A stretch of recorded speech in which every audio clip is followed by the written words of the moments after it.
welcome. Hello, and welcome to Supergirl Gamer Pro. And this is the second one, I believe. So I'm super excited to be back here again, and I'm joined with Aristyle. Hi, guys. Nice to be here at Super Gamer Girl Pro, a festival dedicated to celebrating women in gaming and getting everybody together. It's going to be awesome. Going to have some great sets today, and that's what we're all here for. Yeah, and it's going to be a great tournament. We have about a 14-15 man bracket today, and we have the female and male, competing tonight, and there's going to be a lot of prizes. And shouts to all the sponsors. We have the Air Force. I mean, you already know it's a crazy event if the Air Force is helping out with the event. Lenovo with the monitors and the keyboards and computers and all that jazz. Turtle Beaches for the excellent headsets. Rockout and DX Racers. So shouts to all the sponsors that made this event possible. And of course, first place is going to get a gaming laptop, and as well as the highest placing female gamer will get a laptop as well. And there's also going to be a $300 Lenovo gift card. Yes, to the female gamer who gets the sickest play. And we'll be watching out for that. So yeah, we're going to be up here letting you guys know what's going on, what we're seeing from the competitors and in the game. We're going to give a little more of the technical terms and aspects, and it's going to be great. Super excited to get into it. We have both representation, male and female today, so it's going to be super hype. And yeah, glad that you guys are tuning in. Thank you. Today's going to be awesome. Yeah, so we can kick it right over to the gameplay if the players are ready.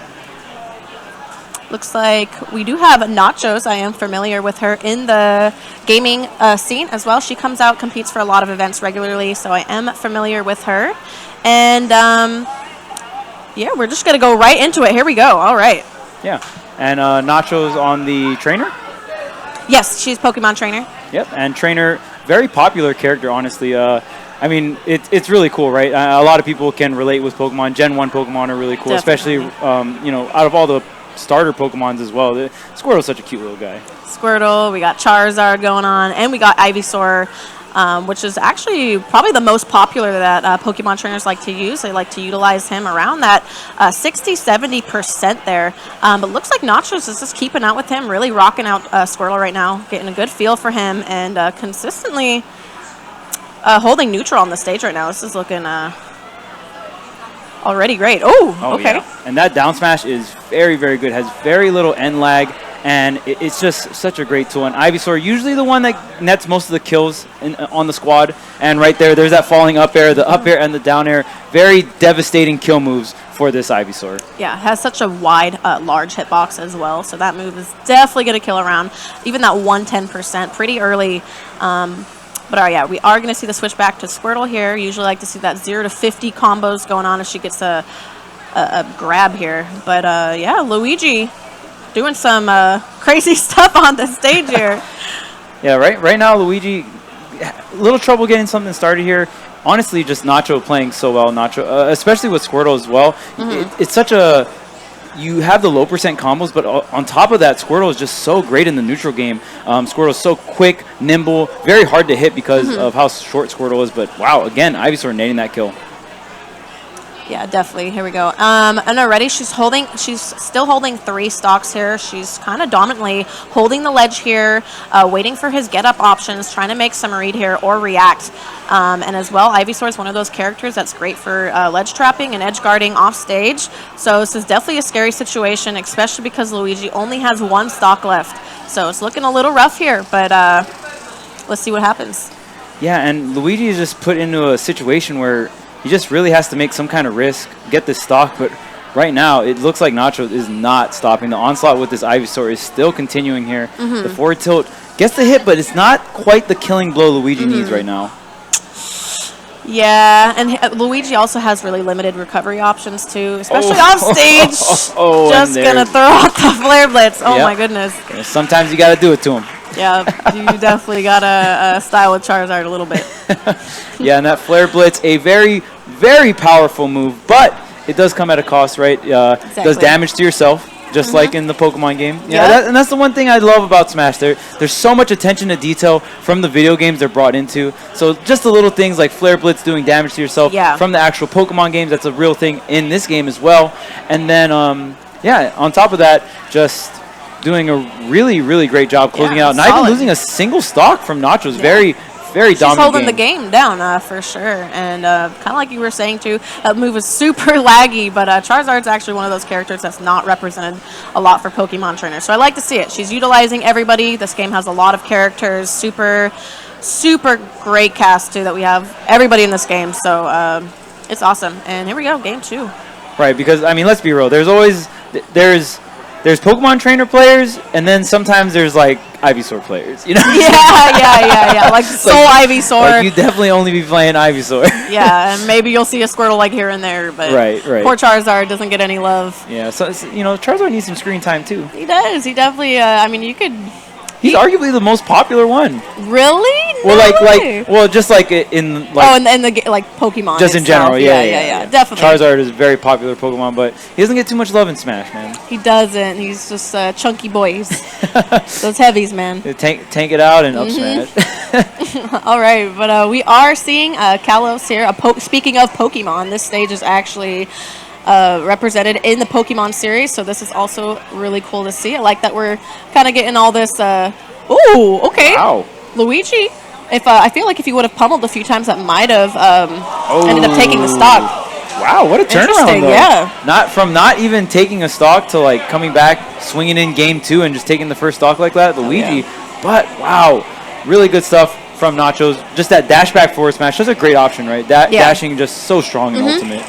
Movement's definitely really important in this game. A lot of the times too, it's not just about like rock paper scissors, but it's utilizing the moveset that your character has. And the unfortunate SD there. I feel like he thought that he drifted towards the stage closer, but he ended up just slightly being out of reach there. It's a little unfortunate. Right, and I mean that's the terror that comes with Squirtle, right? Quick, nimble, very great quick combos. But on top of that, Squirtle can just do such a good job edge guarding so much of these characters. And Luigi, like you said earlier, not one of the best recoveries in the game. Actually, probably one of the lower end recoveries. Yeah. So very susceptible off stage. Definitely.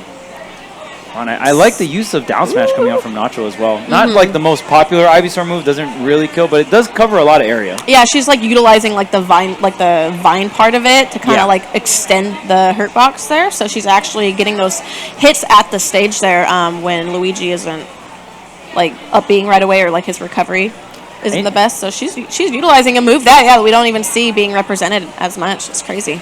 Yeah, and it's a funny thing. What? I didn't even know the plunger could stick to the wall like that. That was weird. Yeah, that was the first time I've ever seen that, man. Yeah. I know you commented all the time. I've been, I watch and play this game a lot. It's first time. There's always a first time for everything. That's so true. And actually, all right, Luigi's still holding this last stock too, sitting at 93%. Not a bad deficit. We know Luigi can be one of those comeback characters. Oh yeah, for sure. For sure. So I mean, it's looking a lot better than the first game. Wow. Oh. That is the first time I've ever seen down smash kill. Let's go, Nachos. Let's go. All right. Very solid stuff. That was a great first set though. Like to see that we got already a female representative here who is in the Smash scene a lot. So that's great. That was awesome. Yeah, and Trainer, very fun character to watch. I mean, some people might argue he's not the funnest to play against, but I mean, most good characters aren't. And Trainer is definitely one of those meta characters, right? Oh, for sure, 100%. And like you were saying, we're seeing him a lot more in the scene. Kind of ever since I feel like Tweak started using him competitively too. We've just seen a big boost and the resurgence of Pokemon Trainer, which is hype. It's really cool. He was definitely one of the characters that was announced that I was super excited for. I feel like a lot of people were. Oh yeah, so much people were hyped for that character. Yeah, especially with Pokemon Go being back and everything. Right. People were like, "Yo, that's sick. That's awesome." So, again, that was a great set though to both players. I didn't catch the guy's other name, but I think his tag was Luigi. So good games nevertheless to both players, guys. It's funny because Luigi's not that popular of a character outside of SoCal. I'll watch other regions, and I'm just like, man, you don't really see too much Luigi's. But I mean, the best Luigi in the world resides in SoCal, right? So I feel like Elegant, shouts to Elegant. He's a big inspiration to a lot of players, especially definitely.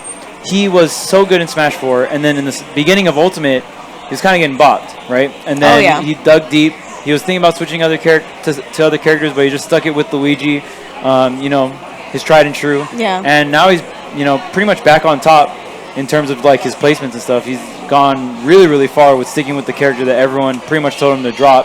So I think that's just a testament to how he can inspire so much people to just play the character you want to play, you know. I mean, obviously there's certain exceptions, and he had to like find out a bunch of crazy stuff with Luigi, right? I feel like it's a great thing that he kind of stuck with the character loyalist, excuse me, because that takes so much. This game is very mental too, you know, coming in, being a competitor, seeing results in Smash 4 like he did. And then coming into this in the beginning, you know, losing a lot of sets, super frustrating going out to events, and then just getting, like, not seeing the results that you're used to seeing can be really crushing for a lot of players. So, yeah, shout-outs again to Elegant for sticking with his character, making it happen, getting great results, by the way. The last event was that we saw him. What did he place at the recent event, Elegant? What did he place at? Do you remember? The one, the invitational? Yeah. You got first. Yeah, okay, yeah. So he ended up getting first, and like I was saying, it's just crazy results, and yeah, taking the win over Larry, great players, and I don't know if anyone here is super like familiar with like GGG or like the bigger events that we host and stuff, but it's crazy seeing players start from somewhere and then building themselves. So again, great stuff. Yeah, very inspirational. Looks like we got our next two competitors lining up here in the winner's bracket. Like I said, we got a little smaller bracket today, but yeah, I mean, pretty small. What's not small are these prizes, though. Prizes, for sure. Yeah, I mean, they're giving out 2 gaming laptops, one to first place, and another one to the highest placing female participant in the tournament. And also, Lenovo, shout out to Lenovo, they're also going to give out a $300 gift card to the female with the sickest play, pretty much. So, through Smash 2, through gaming, guys. This is, again, so cool that we can see competition like that. There'll be prizes, rewards. You know, this does take a lot of time. This game is a lot more competitive, and it's harder than it looks. This game, you know, honestly, like people pick it up like, oh no, like Mega Man's in the game Sonic, like that's so cool. And then you play it and you sit down, and there's so many technical layers to this game. So it's really cool that the scene is slowly just, you know, climbing higher and higher, and you know, having events like this. This is what it's all about. Coming out, having fun. You know, this area is beautiful, Oceanside. Like, this is a lot of stuff going on today, so this is awesome. We are on the beach. Yeah. Actually. It's beautiful. I'm looking to the right, and I see the beach. Like, it's pretty wild. For a Smash event. Like, what? Yeah, like, this is crazy, like, in a tent, outside, beach right there. Feeling the breeze. It's nice. Yeah. It's a great day out today. All right, so we're going to get right into it. We got Mike versus That No Falco. I thought it was, that's not Falco, so that's probably like... That's probably what that's probably what it's referencing. Probably didn't have enough characters, you know. It'd be like that sometimes. But Lucina, we're not even seeing a Falco or That's anything, definitely not Falco. Yeah, that's definitely not Falco, so that's funny. But alright, starting on Battlefield, another super common stage here. We are playing on all legal stages today, I believe. Yes. So all tournament sets, rules, excuse me. And yeah, Lucario, another character that we don't actually get to see it as often in this game. Yeah, for sure. And Lucario is a very popular just Pokemon in general. You know, I mean, he's like one of their cover Pokemon, and he's a very interesting character in this game. It's weird because with Lucario, the more you're losing, the more you're winning almost. Yeah, oh yeah, the rage. He has the rage and the aura mechanic, so the more damage he has or the more behind on stocks you are, he actually has increased damage output and increased knockback as well. So this character is definitely one of those characters that can sneak a lot of wins underneath your nose. Careful. Yeah, you can sneak up, attack. If he has rage, he's going to be taking that stalker as early as like 60%. That's scary. He applies a lot of pressure. It's in-your-face type of character, and he's definitely like... He has like a weird, like his moveset's really interesting, and he can be kind of laggy, but if you don't know how to play against Lucario, oh my gosh, see that grab. Yeah. It can be a scary time. Yeah, that almost killed, but not quite enough aura on Mike just yet for that, and that can be like the downside. You know, sometimes you'll get some of these really big hits as Lucario, but if you don't have that damage on you, you don't really have that aura to pump yourself up, and that's really where Lucario gets a lot of his, you know, big hits in, is when he gets up on this damage. Now he's at 65. Wow, the up is gonna kill. Taking the stock there with an up B recovery move. That's super rare. Interesting. We don't see that a lot. Definitely don't see that a lot. Yeah, Mike was throwing out a lot of smash attacks there, which are it can end up being super laggy if you're not careful. So a lot of the times he just needs to recognize too, like, hey, my character can take the stock super early. I don't even have to throw out smash attacks. I can apply pressure with my command grab or even my throws. So he's definitely, he has a comeback factor sitting at 115% here with all that rage. You can see his aura sphere, the ball kind of like, it creates like a bigger hitbox. It becomes massive, and that's going to take it though from That Not Falco. Yeah, and I mean, that's one scary thing about this matchup in particular, because Lucina is a character with the disjoints, with the range to just outrange Lucario, and she has the kill power to back it up as well. And, you know, shout out to the new Fire Emblem game coming out. Yeah, I'm excited. It looks good. Yeah, and it's going to be on the, it's on the Switch, so, like, just imagine playing a Fire Emblem game, like, on the go. It just sounds so hype.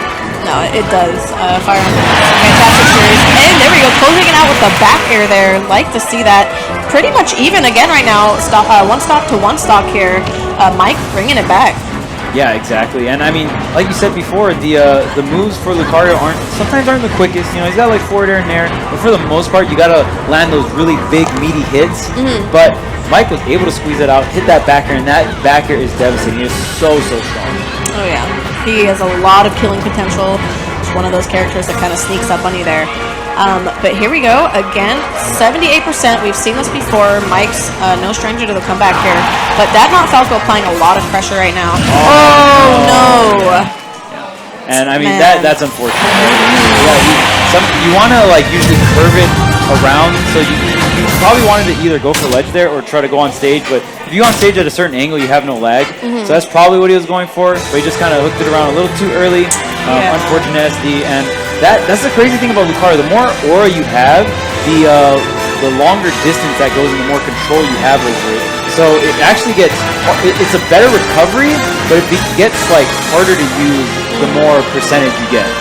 Yeah, because it's kind of like it unleashes like, you know, all of his like too much power. Yeah, too much power, pretty much. Yeah. Yeah, that's unfortunate. I think we saw an SD last game too. So far we've seen an SD every game, which is unfortunate. But you know what? This is why it's the best of 3, guys. We get to see one more set, if possibly even 3 sets, if it ends up becoming 1-1. So let's see how this game 2 goes. Starting it off on Smashville here. So That's Not Falco is going to be up 1-0 here. Lucina obviously taking that game number 1. Now we're going to Smashville. If any of you guys are Animal Crossing fans, right? I know there's a lot of you guys out there. Animal Crossing, very great game series. Very chill game series. Yeah, oh yeah, it's definitely a fun time. For a lot of casual players too. If you just want to, you know, go around, build your town, have a fun time. This is definitely a great game, great series. Super excited for the new game that's coming out too. I think everyone was like, yo, let's go. Yeah, I mean, everyone's been waiting for like the Switch Animal Crossing game, right? Oh yeah. When it does come out, oh man. And it's just funny seeing Animal Crossing stages. Like they're really great, but it's just funny because the game is so chill, and like Smash is definitely like intense fighting. Like you know. It definitely kind of incorporates like the competitive and then like the super casual. Like oh yeah, just Animal Crossing, man. It's cool. I like it. Oh, yeah. And this is definitely a stage we've seen forever in Smash for a long time now. So it's cool that the stage is still here, still legal, and looking kind of like the last game too. Mike sitting at this high percent deficit, but then That Not Falco kind of gets a little scared when he has that raise, that crazy percent there. Yeah. You can see he plays a little differently once he sits in his rage there. So it's kind of intimidating. Right, there's so much more respect, right? Because when Lucario is juiced up with all this percentage, he just does so much knockback. You just have to be really careful because you don't want the stock getting snuck underneath your nose. And right there, Mike trying to take another stock with that up B, not going to quite work out. Playing so close, and the Nair does connect. Wow. All right, taking that first stock though. Nice pressure. I like the down tilt right after the neutral air. Really good shield pressure. Interesting counter though. You like down tilted and then countered, and I was like, I guess that's like he expected him to like jump in maybe with an aerial or something. Yeah. So. Just that continuous pressure. But yeah. I think oh no, he might be dead. What? He's okay. I mean, he could have gotten a better punish, but you know. Yeah. You can definitely like fully charge shield break very long. But nonetheless, getting a good amount of damage here. And I mean, that's, oh, wow. That was actually really, really good DI coming up from That's Not Falco. But just barely dying there. Just having enough aura. Just the 52% was enough. I mean, that's sometimes all it takes with this character, again, like we were saying. So really scary. Okay, I thought he was going to SD again off stage there. Looked a little, he did double grab though. I know That Not Falco probably didn't recognize that, but you can end up getting a punish if your opponent regrabs the ledge there. So he's kind of playing, like sometimes Lucina's love to apply a lot of pressure like off stage or at the ledge. So kind of looks like he's playing really safe right now. Dat Falco's playing in his comfort zone here, and I think that if that's what he needs to do, Yep, and just like that, there we go. That's Not Falco is gonna go up an entire stock now, Mike, on his final stock, and this could be the final game for his winner's bracket run because unless he takes this game, it won't go to a game 3. It will just be That's Not Falco with the 2-0 victory. So we'll see if Mike can bring it back. Oh, there's a forward smash. Gonna keep the pressure up. Okay. I like how he was trying to go for a read there for him to roll in there, but not getting that. But that's okay. Yeah, and it's crazy too because with aura, Lucario actually, some of his moves increase in range too. Like even like the side B becomes like very large, just like what we saw right there. So it can be, you have to really adjust your range. What's the punish here? Down tilt? Oh, try to do that shield break I like again. these options. They're so different from what we're used to seeing. That was definitely like he knew if he threw out an aerial or some type of move there that he was going to hold in the shield. So I like that he was recognizing that he could possibly get a shield break from that. That was actually really good coming out from That Not Falco.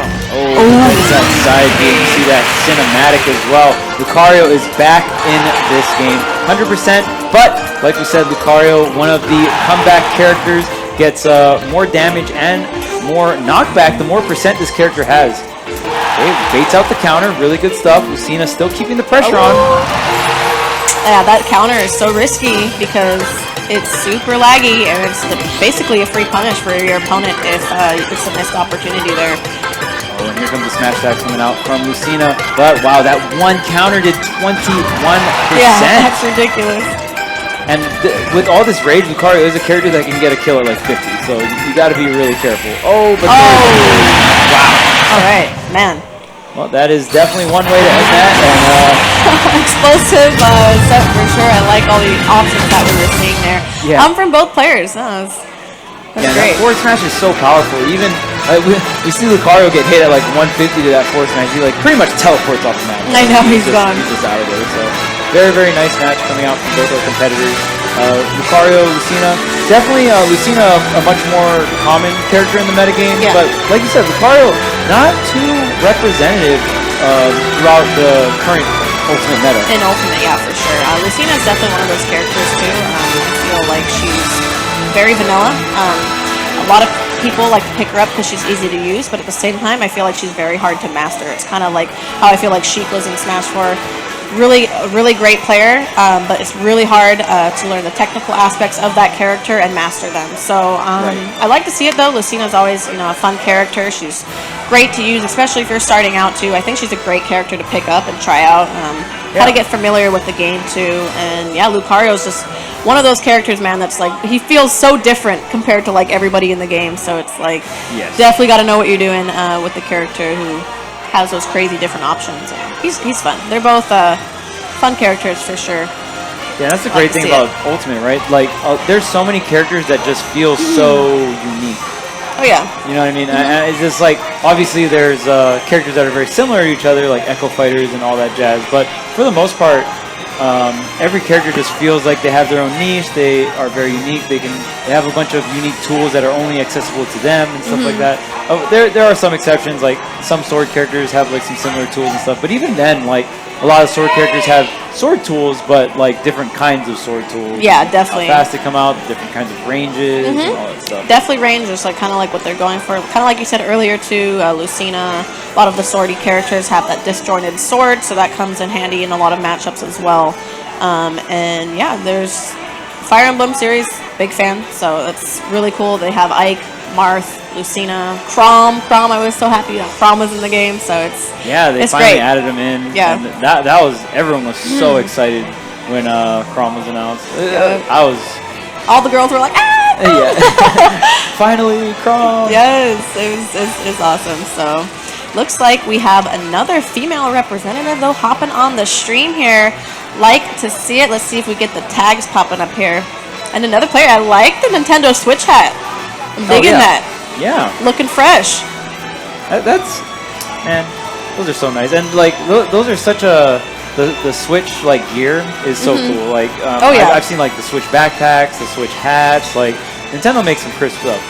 Oh, they definitely do. All of their merch and outfits, styles, the hat, it's super crisp for sure. He looks like got his Nintendo shirt on too. Didn't even see that. N64. Let's go. Is my man even playing 64, man? I don't know. I hope so. I mean, definitely like. Looking kind of young to play N64. Definitely.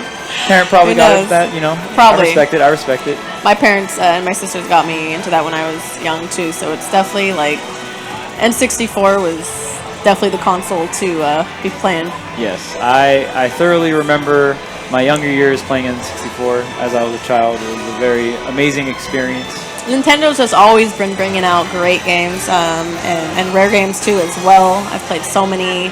Banjo though? Banjo is coming out for the game, and Kazooie, so that's gonna be great. And I don't know if you've ever played the Paper Mario series on there as well. Yeah, Paper Mario is really good. Fantastic series as well, and then so many good games. Donkey Kong 64, like we could go on all day about the N64 game. So I hope he's had a taste for some of the older games. There's definitely a lot of nostalgia there, and it's nothing like playing a classic game for sure. So I was so excited when they announced K-Rool for the game.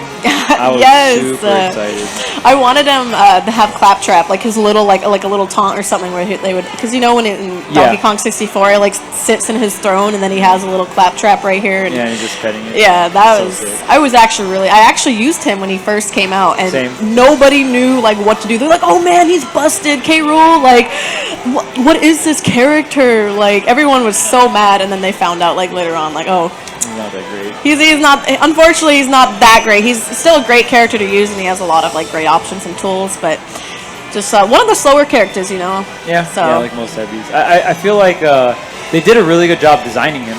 I think like all of his moves and stuff, like Nintendo did a really good job. It's just unfortunate that he's not like meta.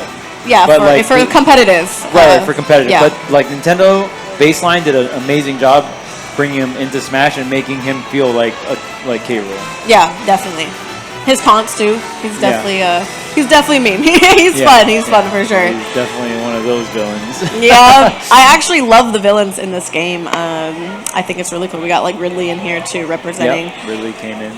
Ridley actually came through. Ganondorf too. Ganondorf is so like powerful. Ocarina of Time Ganondorf. Yeah. I'm glad Ganondorf is a lot better in this game. I love his look in this game too. I love the Ocarina of Time Ganon. I think it's way cooler than Smash 4. I love his look, his attacks. He's a lot better in this game, and he's fun. He's definitely one of those characters that can bring the hype for sure. So I hope we see a Ganon today. That'd be pretty hype.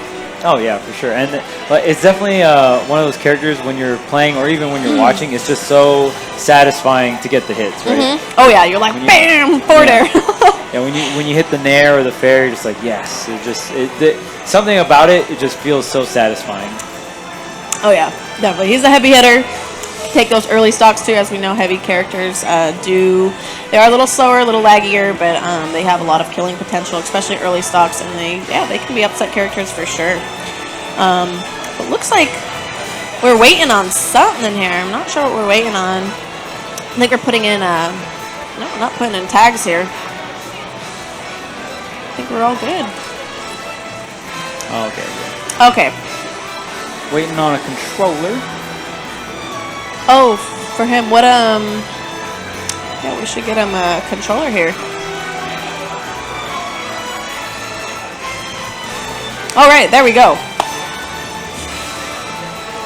All right, sick. Awesome. All right. Yeah, how are you guys doing? We're here, Oceanside, California. Beautiful beach. We're actually awesome. On the beach in a tent. Supergirl Gamer Pro. Yeah. Shout out to all the sponsors. We have some crazy sponsors. The Air Force, like She told me that, and I was like, "There's no way we have the Air Force sponsoring this event. This is absolutely crazy." I think I even saw some of like the trucks too, as well with like the camo and everything out front. Right. So that was there's crazy. like some displays outside when I was walking in. There's like an engine for a jet, and they had like a bunch of cool like stuff you could see outside on display. It's really sick. Yeah, that's definitely super crazy, and yeah, thank you guys, Air Force, Lenovo, Turtle Beach, DX Racer, and Rocket there. Yeah, thank you guys for providing all of this. This is a huge opportunity for everybody, and yeah, we're just all out here doing the same thing we all love to do: compete, play Smash, and it's great that we can have this happen down here. Yeah, it's good to see it.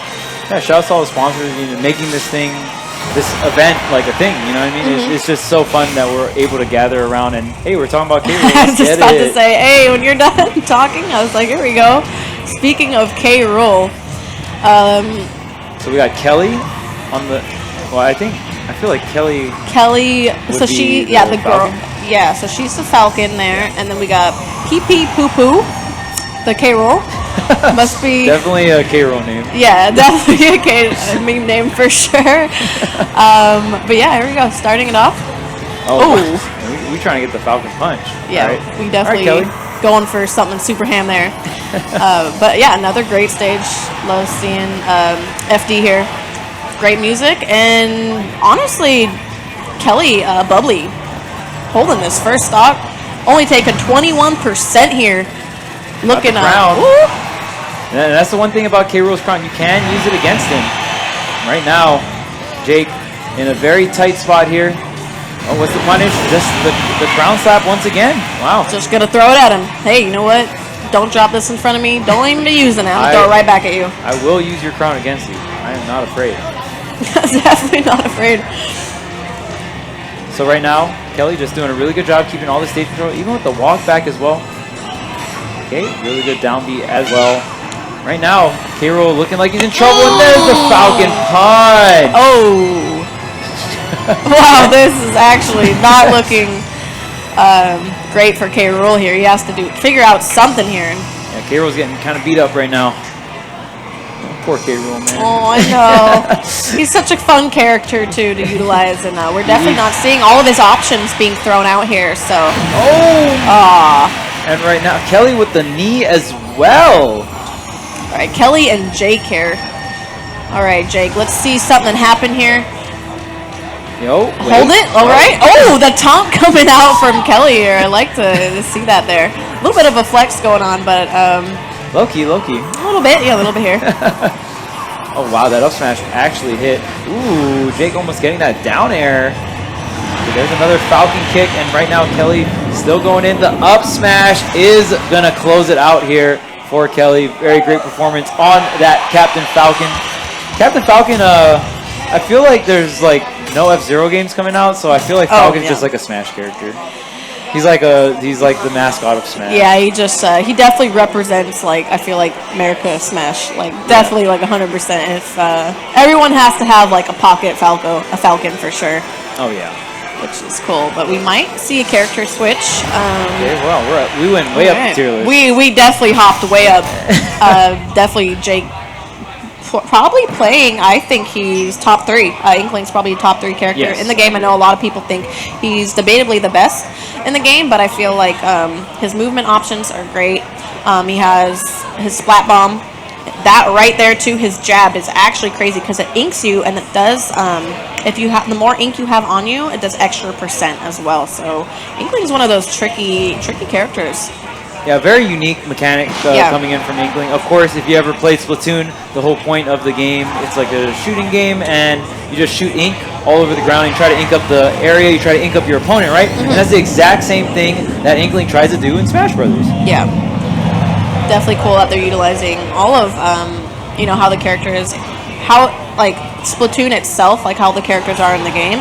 It's really cool with all the mechanics it has. And speaking of all of that, too, Jake hasn't even, he's taken a stock here and looking a lot better already from the character switch. Oh, yeah, for sure. And Kelly did switch characters as well on the Game & Watch, and Game & Watch, definitely one of those older games. As you can see, he's a 2D character. Not that third dimension didn't quite get there just in time for Game & Watch. Yeah, but he's also actually, I think he's a great character in this game too. Yes. He has got a lot of buffs in this game.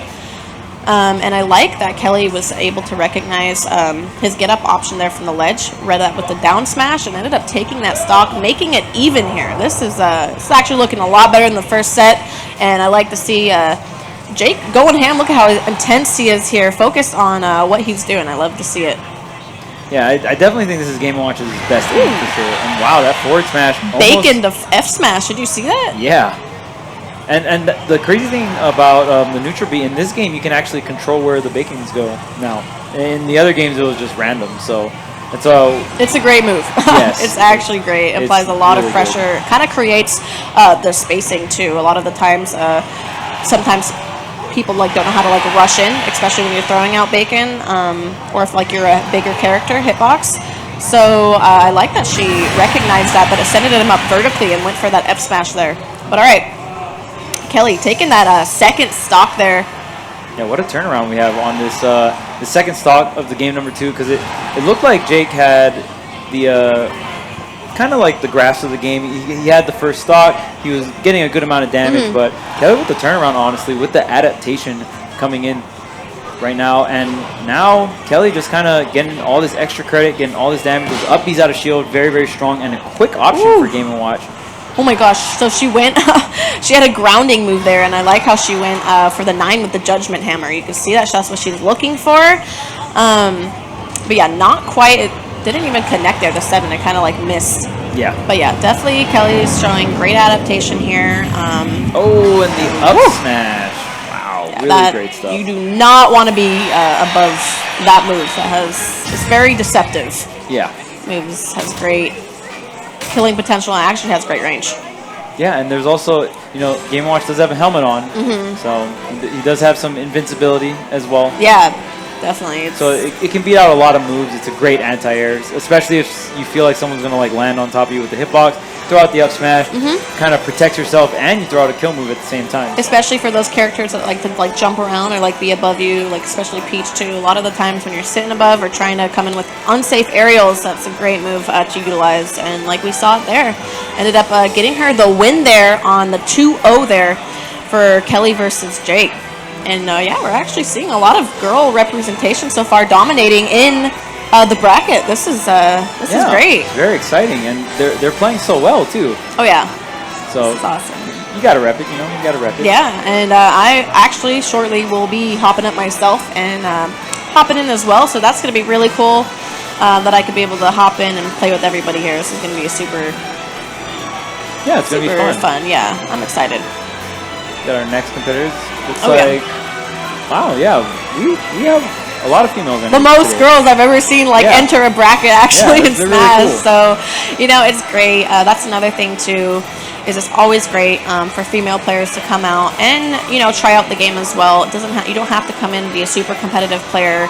I started out 3-4 years ago in the scene, kind of just went to a tournament, ended up picking it up from there, and ever since I've just been in the scene learning and adapting. And the best way to come out is to come out to these events, guys, practice, meet people, make those connections, and just have a fun time with everybody and learn. That's the most important thing. This game takes a lot of time, and it could be super casual, and it can be competitive too. So if you want to come out to these events, make sure you keep an eye out for stuff like this. They're super, super fun to come out to, and yeah, you don't have to be super competitive or anything. I really like this event because it's kind of showcasing for a lot of female competitors and casual players as well, that you could come out and go to these events, win cool prizes, and have fun. Yeah, this is awesome. There's usually a scene wherever you're at. You just gotta do some digging, look for those Facebook groups. Smash boards used to be a thing, but now everything is just more convenient just on Facebook, right? So you can just pretty much usually enter your state or maybe your county, and then Smash Brothers Ultimate, search for groups, and that's usually how you find your local Smash scene. And I mean, even if you're not planning on making a career out of it, it's just really fun. If you really enjoy the game and you want to come out and just meet your local scene and get to know them, it's just a really fun experience. It's super fun. And I feel like the scene is like also growing a lot too. We're having a lot of new faces, people coming out to these events, competing, especially for 2GG as well. You guys are getting a lot of entrants, you know, for weeklies, all that stuff. So it's awesome. And like I said, this is right by the beach, guys. Nice, cool environment. It's beautiful. We have so many people here today, kind of like walking through to see people coming in here like, oh, what is this, you know? Super interested. I feel like everyone deep down has, you know, some game or something that like catches their interest, you know, and like we were saying earlier with all the different characters being represented in this game, they're like, oh, I recognize him, you know, let's see what this is. So yeah, it's very unique. Esports representation, I feel like that's very underrated, and that's what I love about these events. You know, I mean, it's like, it might not, like, it's not like the whole Smash scene came out, but it's at an event where, you know, probably not a lot of Smashers are there anyway. Yeah. So it's like, it's really cool because we get to showcase like what a Smash tournament is to a bunch of other people that might have never seen it before. Yeah, you know, they're here at Oceanside for this event, and yeah, it's just really cool. And there's so much people that, like you said, just walk by, come into the tent, just want to check it out and see like, oh, hey, what's going on here? Like, I play Smash, you know, because there's so many people. There's so many people that play Smash and they don't even know about the competitive scene. Yeah, it's actually that's wild. so true. Like you see it like a lot of the times at like parties or like birthday parties, events or whatever, and everyone just kind of plays, but at the same time they're like, oh, this is competitive. Like there's money in this. There's, you know, like there's so much more to this game than like meets the eye. So I think it's really cool that it's upcoming and growing, and yeah, it's super fun. I love it. But here we go, putting in some tags. We're gonna get our controls going on. I think this is the first time we've seen controls being put in here, unless we missed it before.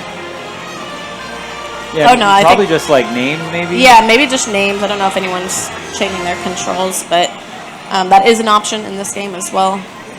I like that we're also seeing pro controllers being used as well. That's like another thing. I feel like I'm seeing pro controllers a lot more than just like the typical GameCube controller, so that's awesome. Yeah, the GameCube controller is definitely ancient. But, I mean, so much people use it because they're so accustomed to it, you know, playing all the previous Smash games on the GameCube controller is a very common thing, and it's still going on to this day. Yeah, arguably one of the best controllers of, like, all time, so yeah, it's definitely, get a lot of uses out of this thing. Yeah. I was really sad when they stopped making them, like, selling them at, like, GameStop, stuff like that. I was like, why? Why'd they stop selling them?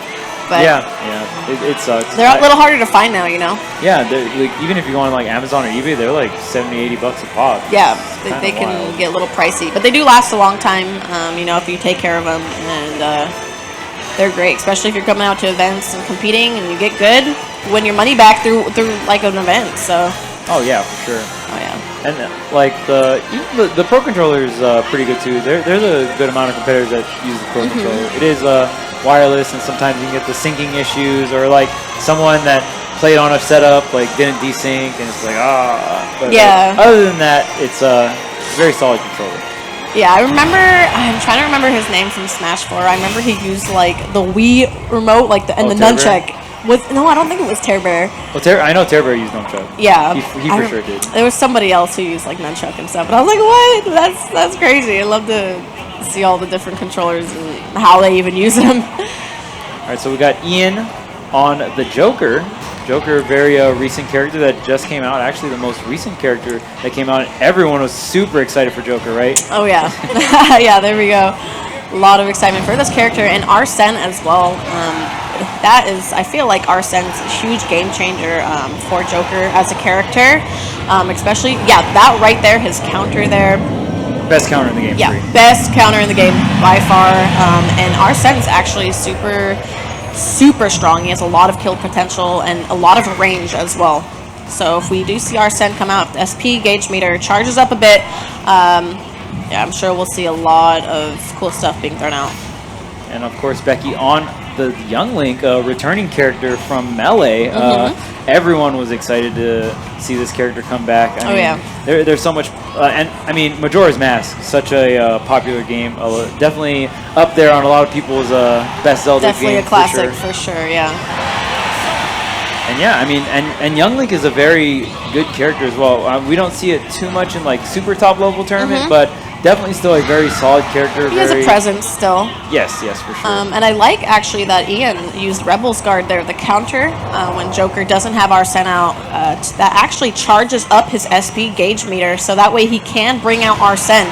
So that was actually really smart. He's recognizing that the opponent here is a zoner character, so she was kind of trying to keep him out with projectiles, but he's like, you know what? I'm gonna counter you right back. Oh man, and that is another Rebel's Guard, but the forward tilt coming out from Becky will close out that stock. That was looking scary because another Arsene, like that's one too many Arsenes to deal with. I mean, honestly, I feel like that gauge meter charges so fast. Oh yeah. It's crazy. It's definitely. Look at him. He could just sit and hold in Rebel's Guard there, and he just kind of eats up the meter bar. Look how crazy the bar just like flew up there. He already has him. When you Rebel Guard something, it's quite a bit of meter. And yeah, that's the one crazy thing about Rebel's Guard. And wow, the up air, beautiful, beautiful. Yeah, that was actually really solid. I think that was like his down air into up air there, which was pretty clean coming out from Ian here. But Becky actually not sitting at a bad deficit here. She's still kind of holding her own, kind of rolling a lot there as well. You know, Young Link is a zoning character, but he actually does have a great hook shot as well. That is a great grab, tether grab. And I like that she kind of just backed through him, but you can actually get a lot of conversions off of that. And I like that she is utilizing a lot of his moveset. Oh yeah, for sure. And Young Link, a very hard character to play. You know, Joker's kind of hard to play too, but Young Link, there's so many things you got to keep track of. Like you said, that zoner type character, right? When I like it, baited out the counter with the arrow and was able to get the punish with the dash attack. But I mean, at this point, was it worth it? Because now the Arsene's out. Yeah, we're also seeing a lot of like adaptation from both players alone. Just in the set already taking that stock and only sitting at 71% here. This is actually probably one of the best games that we've seen so far is like adaptation today. Oh so yeah, far. For sure. There's a forward smash. Okay. Tick for tack here for projectiles. Trying to get that anti-air going. But there's the boomerang on the comeback. Right now, Becky's slowly bringing this back, but the Rebel's Guard on both hits of the forward smash as well. It's so good, and it's super safe as well because he kind of just stood there and took it. But ended up, he is going to take that stock with the F smash there. Man. Yeah, really good stuff coming out from Ian there. Yeah, we do get one more here. It looked like he was like about to get up, but that was. Yeah, just game one. Going to see a game two here. And if Becky's able to take this next game, we will go on to a game three, guys. Can't hit him with the win and dip like you do in Elite Smash. I know, Drew was like, see ya. he was ready to. He was ready for that laptop though. But man, yeah, this is that was definitely a great first game coming out from both characters. Let's see if we do see a character switch. I know a lot of the times.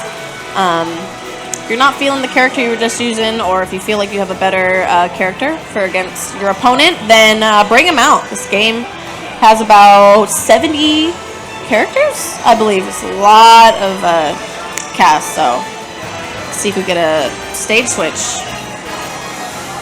All right, go on to Battlefield here. So Battlefield is the pick. I mean, we're probably going to see the same characters. I don't see a reason. I mean, it was pretty close. It was pretty much last stock as well, right? So it was pretty close. And I mean, both the characters they're playing, very, very solid characters. Oh wait. Ooh, I see a wolf switch here. Maybe covering it. Wolf is definitely a I want to win character. So if we are doing rules, though, I know Ian. He either has to change his character now and let her know, or he could stick with this character and she can get the counter pick if she wants to do so. Right. But yeah, Ian is going to have to choose first here because he can't have, that advantage if he does want to counter pick who she's using. So let's see. I think we're just waiting on a decision coming out from both competitors. Let's see what they choose. Toon Link, I mean, she could be just switching to Toon Link too. Toon Link is pretty similar to Young Link, but slightly different tools. I do think Young Link's a little bit better. Oh, then, yeah, I do too. I feel like I haven't seen a lot of Toon Links being represented in this game because Young Link is just usually the better option. Oh yeah, for sure. Especially like his kill confirms are pretty crazy. I've seen what Tweet can do.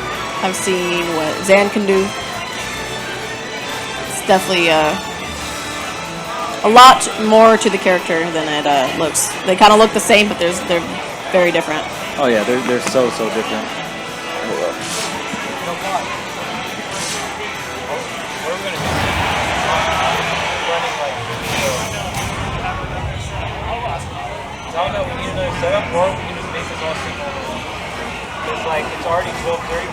All right, guys. So we are starting off in game 1 here. Looks like we're starting off on Battlefield.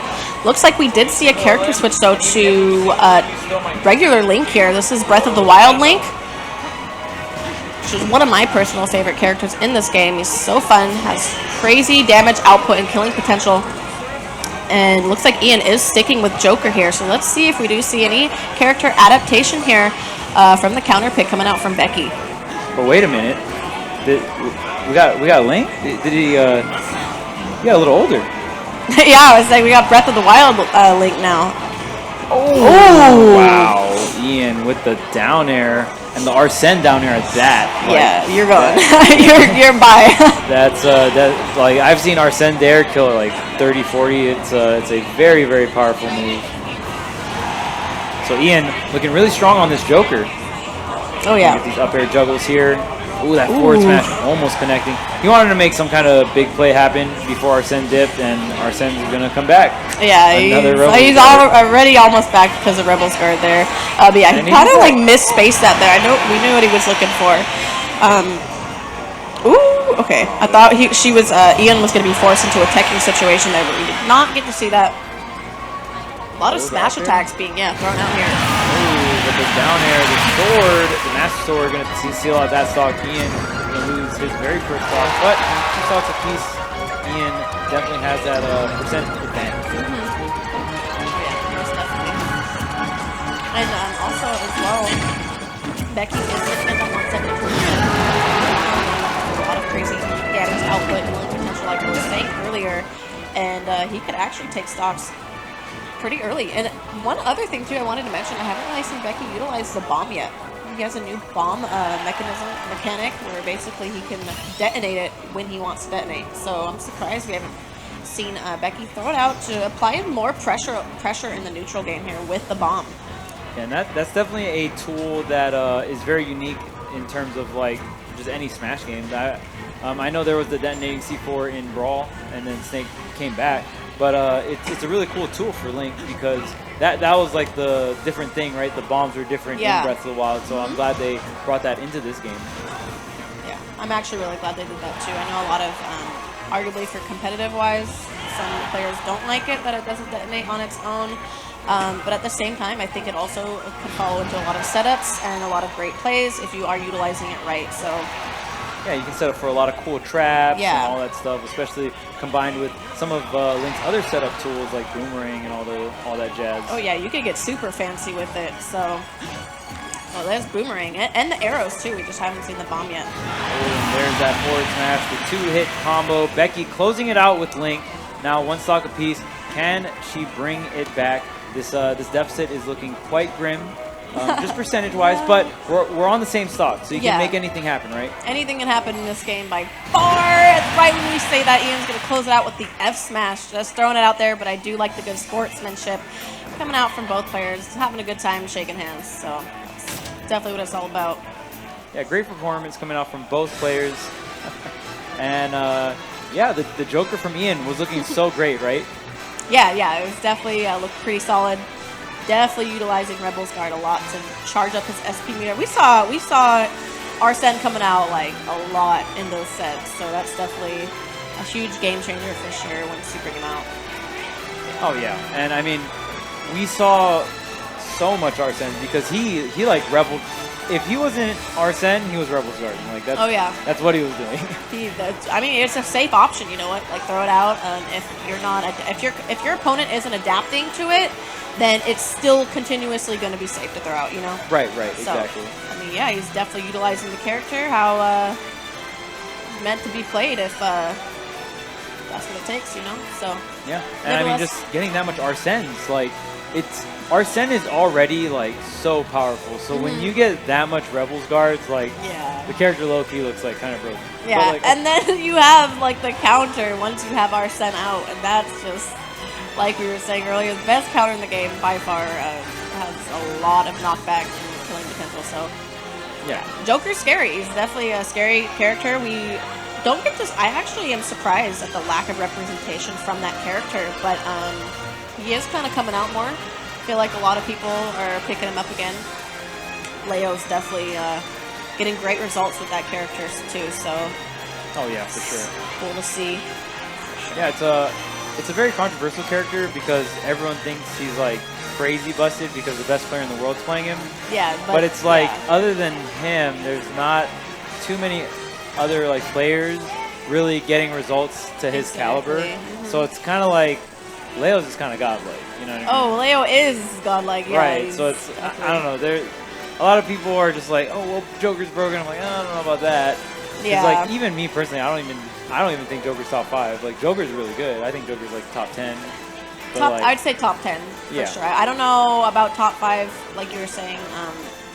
There is that kind of like lack of representation, but it doesn't mean just because like the best player or one of the best players in the world is using him, doesn't mean he's the best, doesn't mean he's broken, doesn't mean that, you know, any of that. He's just another character in the game. It was a great moveset, and if you utilize it the way that's like optimal, it can look very broken and it kind of displays that image. But you know what?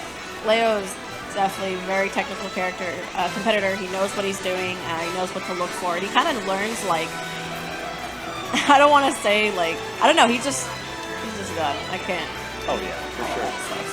So. Yeah, shout outs to all of our sponsors. Of course, you already saw the Air Force, Turtle Beaches, Rocket, and yeah, we have many more, Lenovo, and DX Racer. Shout outs to all of our wonderful sponsors that made this event a possibility. Oh yeah, great comfy chairs that I'm sitting into. It's actually really comfy. I'm just sliding back because of this floor here, so I keep on moving. Sorry if I'm like... Yeah, these chairs are very comfortable. We are sitting on some DX Racers ourselves. Very, very comfortable chair. And as we say it here in the DX Racer slide, let's go. Let's get a DX Racer. C4 energy to perform. You already know, man, when you're out here competing, you need energy. Oh yeah, that brain needs to be ticking. Definitely getting hot now too, a little bit. Woo! Sun's out.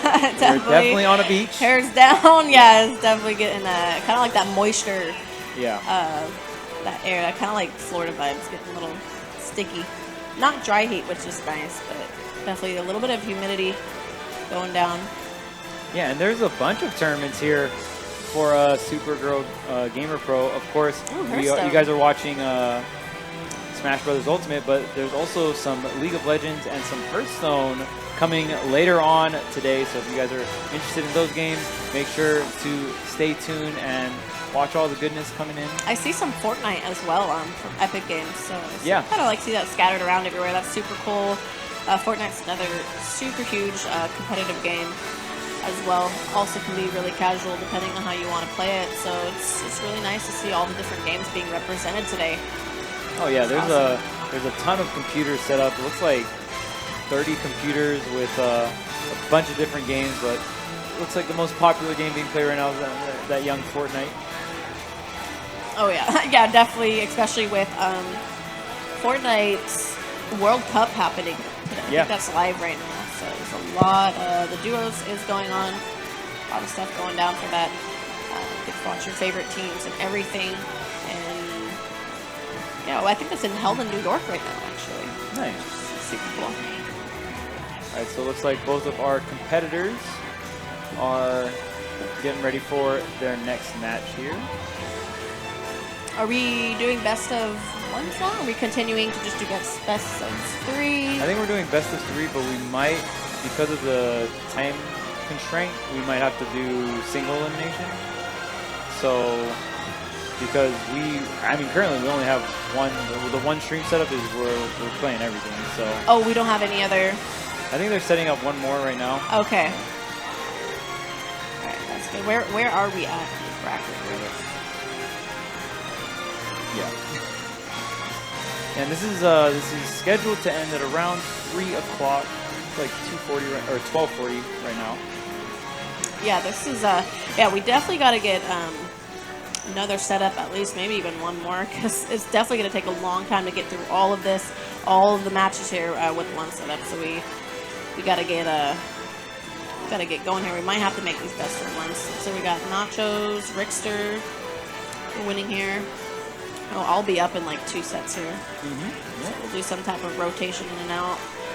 Yeah, we got quite a bracket. It looks like we got a 16-man bracket. Oh, we have 16 now? It looks like it, right? Yeah. Does look like it. Unless it was a buy, but I don't see it. Yeah.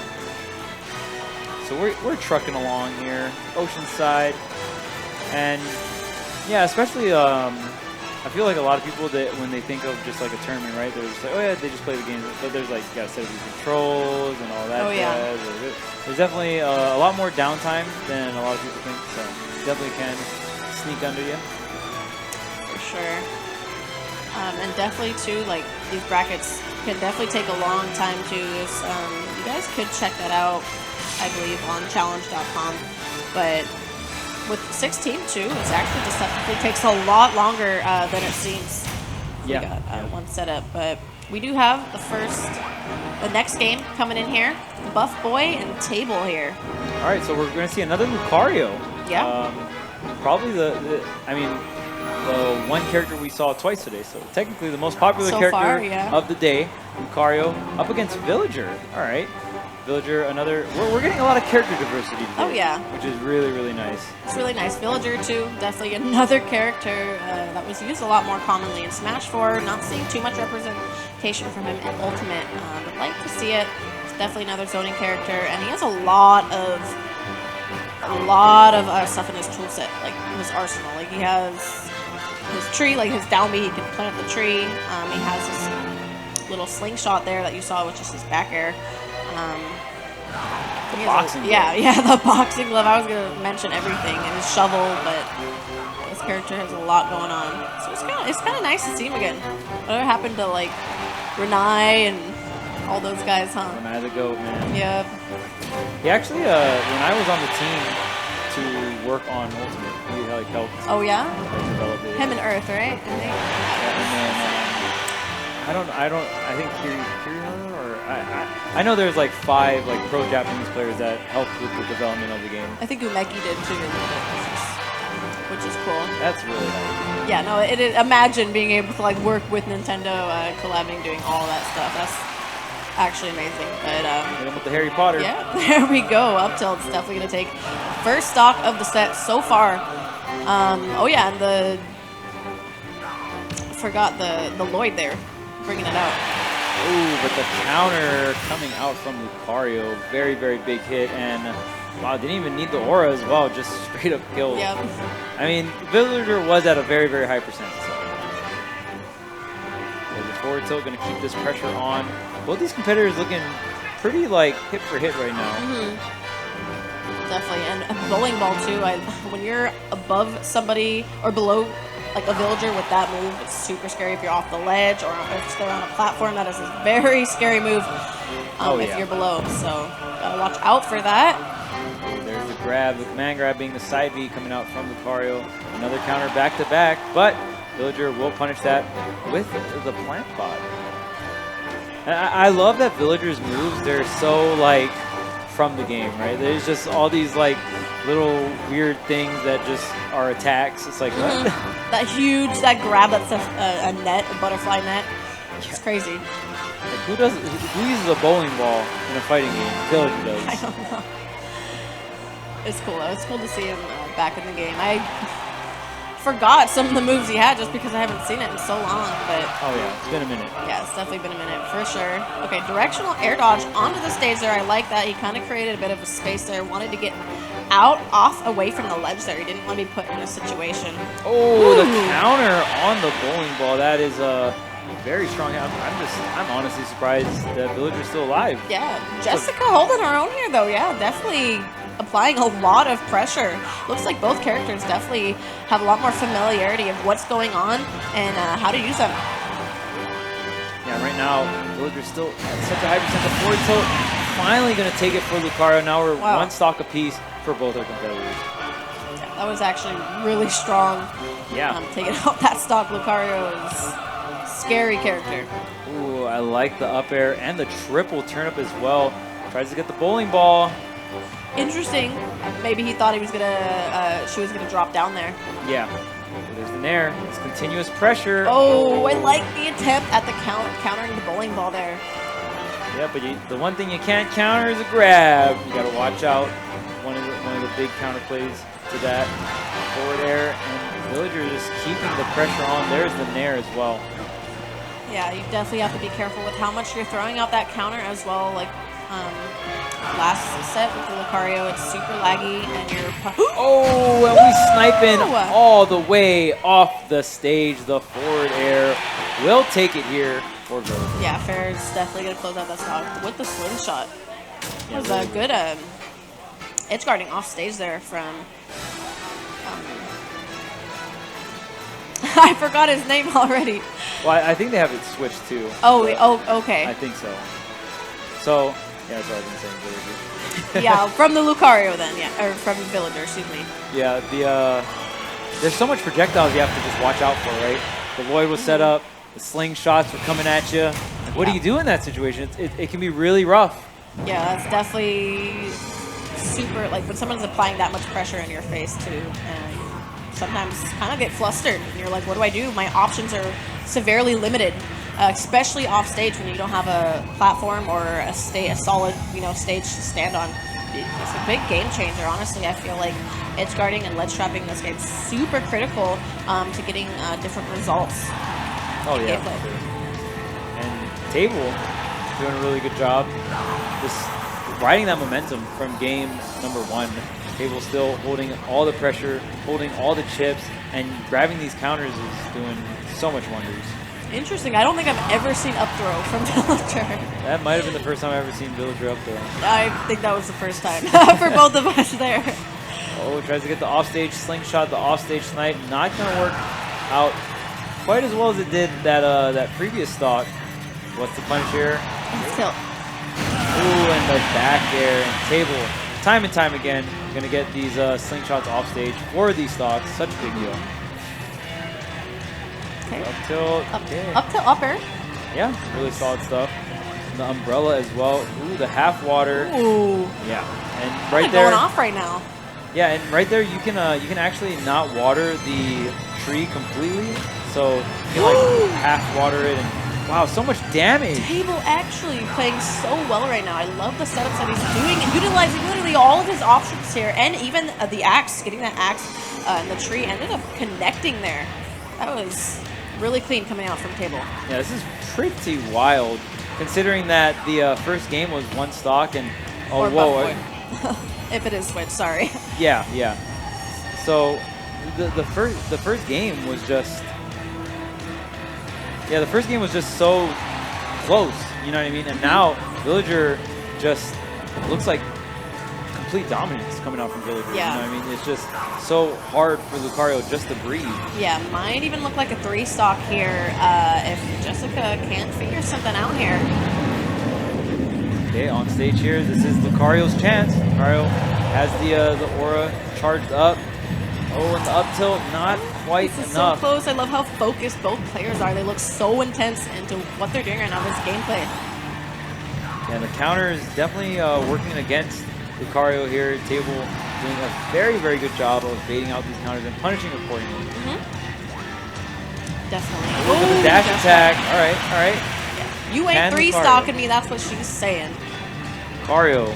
Can Lucario do it? I feel like if it's any character, it's definitely Lucario to bring back a... Oh, but there's the back air, and there is the snipe. And just like that, 2-0 for the Villager. All right. Oh, it was a great job, though, to both players. Another Yeah, great good set stuff that to we're both having players. out today. I'm actually really enjoying myself. It's been nice. Kind of cooling down a little bit, too. But I think, are we cutting to a break here pretty shortly? I think I will be hopping off pretty soon to hop on the stream, guys, and play up front. So Yeah. it was also a great pleasure commentating with you. I think I might even hop back on later. Yeah, for sure. We'll just rotate in and out. Again, guys, thank you for tuning in to the stream. Shout outs again to all of our sponsors, Air Force, Lenovo, Turtle Beach, Rocket, DX Racer. Appreciate all of you guys and for hosting this event for us. This is great. And I think we are going to get a little bit of a break. I should be up, so wish me luck, guys. And yeah, I'll be back. All right, see ya.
Nerd Street Gamers is the forefront of community-based gaming in locations expanding throughout the United States. Nerd Street Gamers brings the community, the tournaments, the professional team boot camps, and the celebrities to your backyard.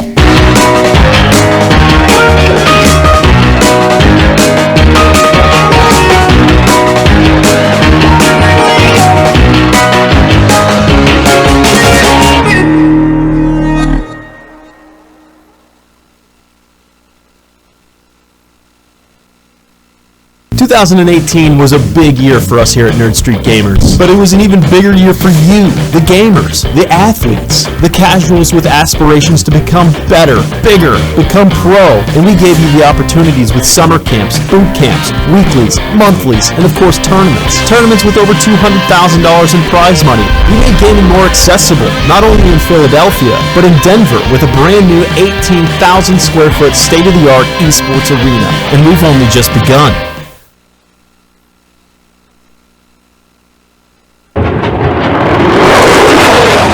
Every superhero has an origin story.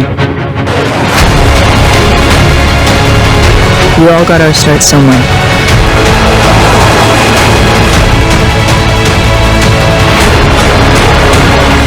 For us, it was the U.S. Air Force.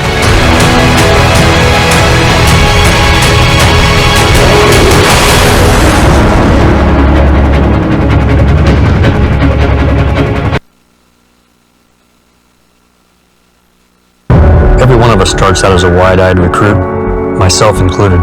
If I could go back, I'd tell that kid, get ready. You're going to serve alongside some amazing people. They're going to become like family to you.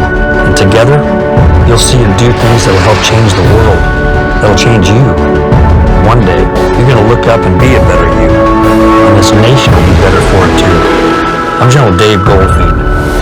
Come join us. Your nation is waiting.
What's up, guys? Hello, hello, and welcome back to Supergirl Gamer Pro number 2. Yes. Number 2.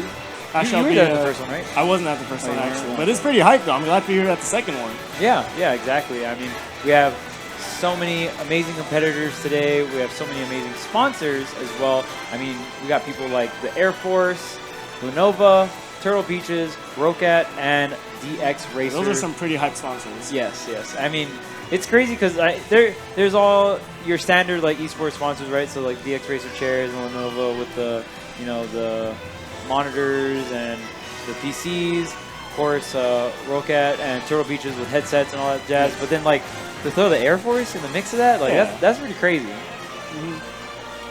I agree. So we are gonna jump right into it.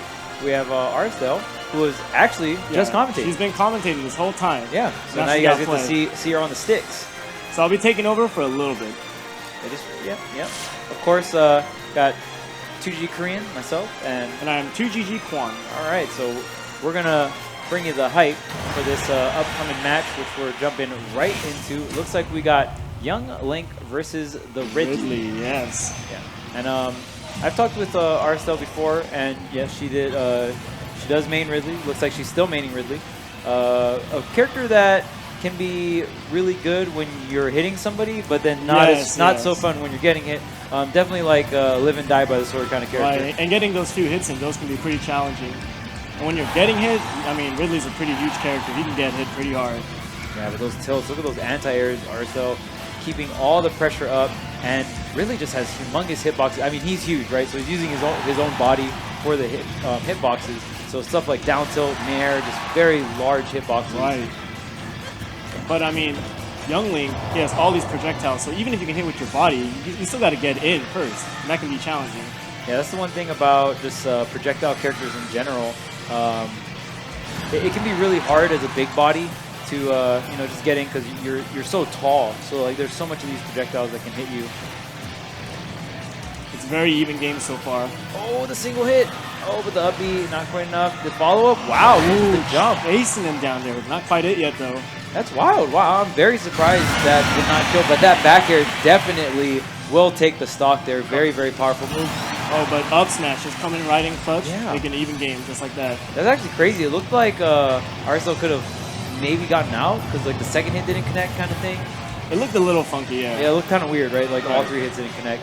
Oh, punch here. Ooh, forward smash. Very, very powerful move. And wow, all this fireball damage. Yeah, all that damage is adding up. He can't find his way back on stage, barely making it back. Oh, Jonah, now the tables have turned. Yeah, Jonah already at like 107% right now. Oh, what a read! Just calling out the air dodge. She knew that was going to happen. Charge that S smash so early.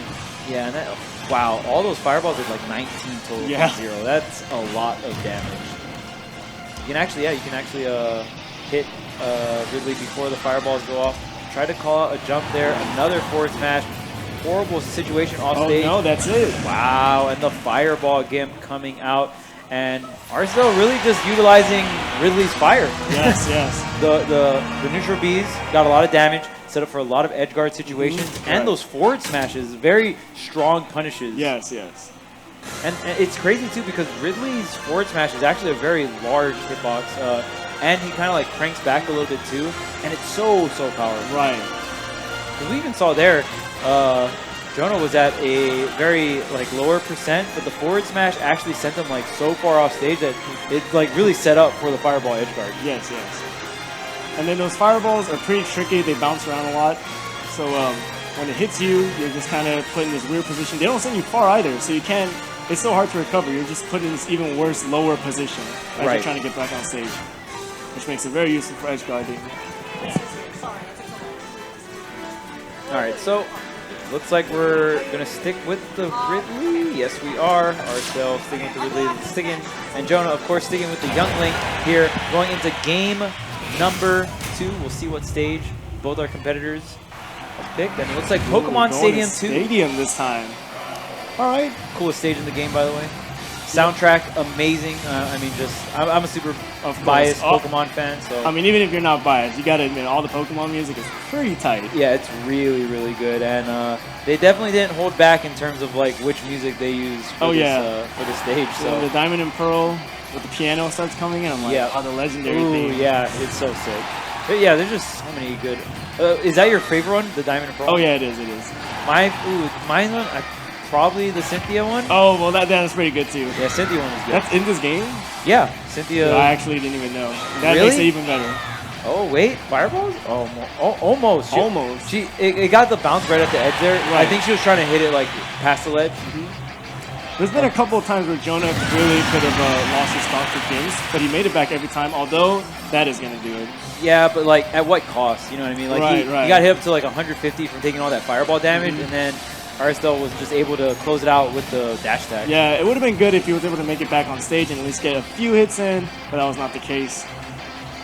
Ooh, there's a forward tilt, and like I said, time and time again, Ridley's tilts are just so damn good. Like the up tilt is one of the best anti-airs in the game. Down tilt, very reminiscent of like a Mewtwo down tilt from Smash 4. Just it's really, really solid poke game coming out from Aristel. Yeah, even that combined with the Nair out of shield, very, very solid. Just takes up a lot of area too. You know, I like Jonah's bravery going for all these up Bs, but you always got to take in the risk-reward factor. If you get it, that's great, but if you miss, you could just end up dying. Yeah. And I mean, it's so hard to like judge that risk reward right there, right? Because Aristel's getting those edge guards, getting the fireballs, even getting that forward air, that drop zone forward air right there, and that's just, you can really tell in comparison to experience-wise, when Aristel takes risk, it's more like calculated, and it can end up more of like in a stock. But right now, Jonah trying to bring it back. Oh yeah, Jonah's in a really good position right now, getting all these fire arrows. Yo, I'm tired of these fireballs. Check out these fire arrows, though. Yo. Fight fire with fire. Yep, there you go. Pretty good battle. Man, and right now, is Aristel looking to get this... looks like Aristel's kind of cooking up this 3-stock right now. She's at 150, but that stock has to be closed out real soon. I'll tell you right now, Aristel, the only thing... one of the things, she just can't only... Oh, the Nair? He doesn't have a double jump. That just might be it. Yep, and there's the forward air. Just for safe measures. She can do more than just commentate, man. Yeah. She can get on the sticks, and she can definitely bring the pain and those edge guards towards the end, too. Like, it wasn't just like the fireballs and the forward smashes on stage.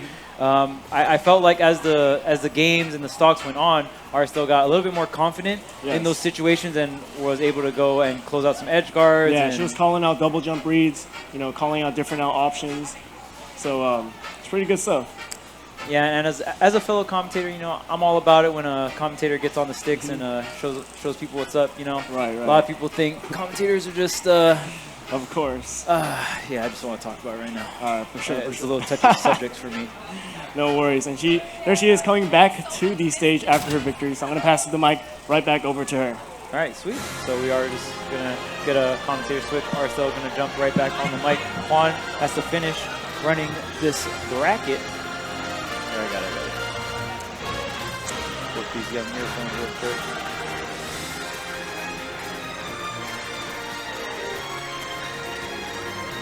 There we go.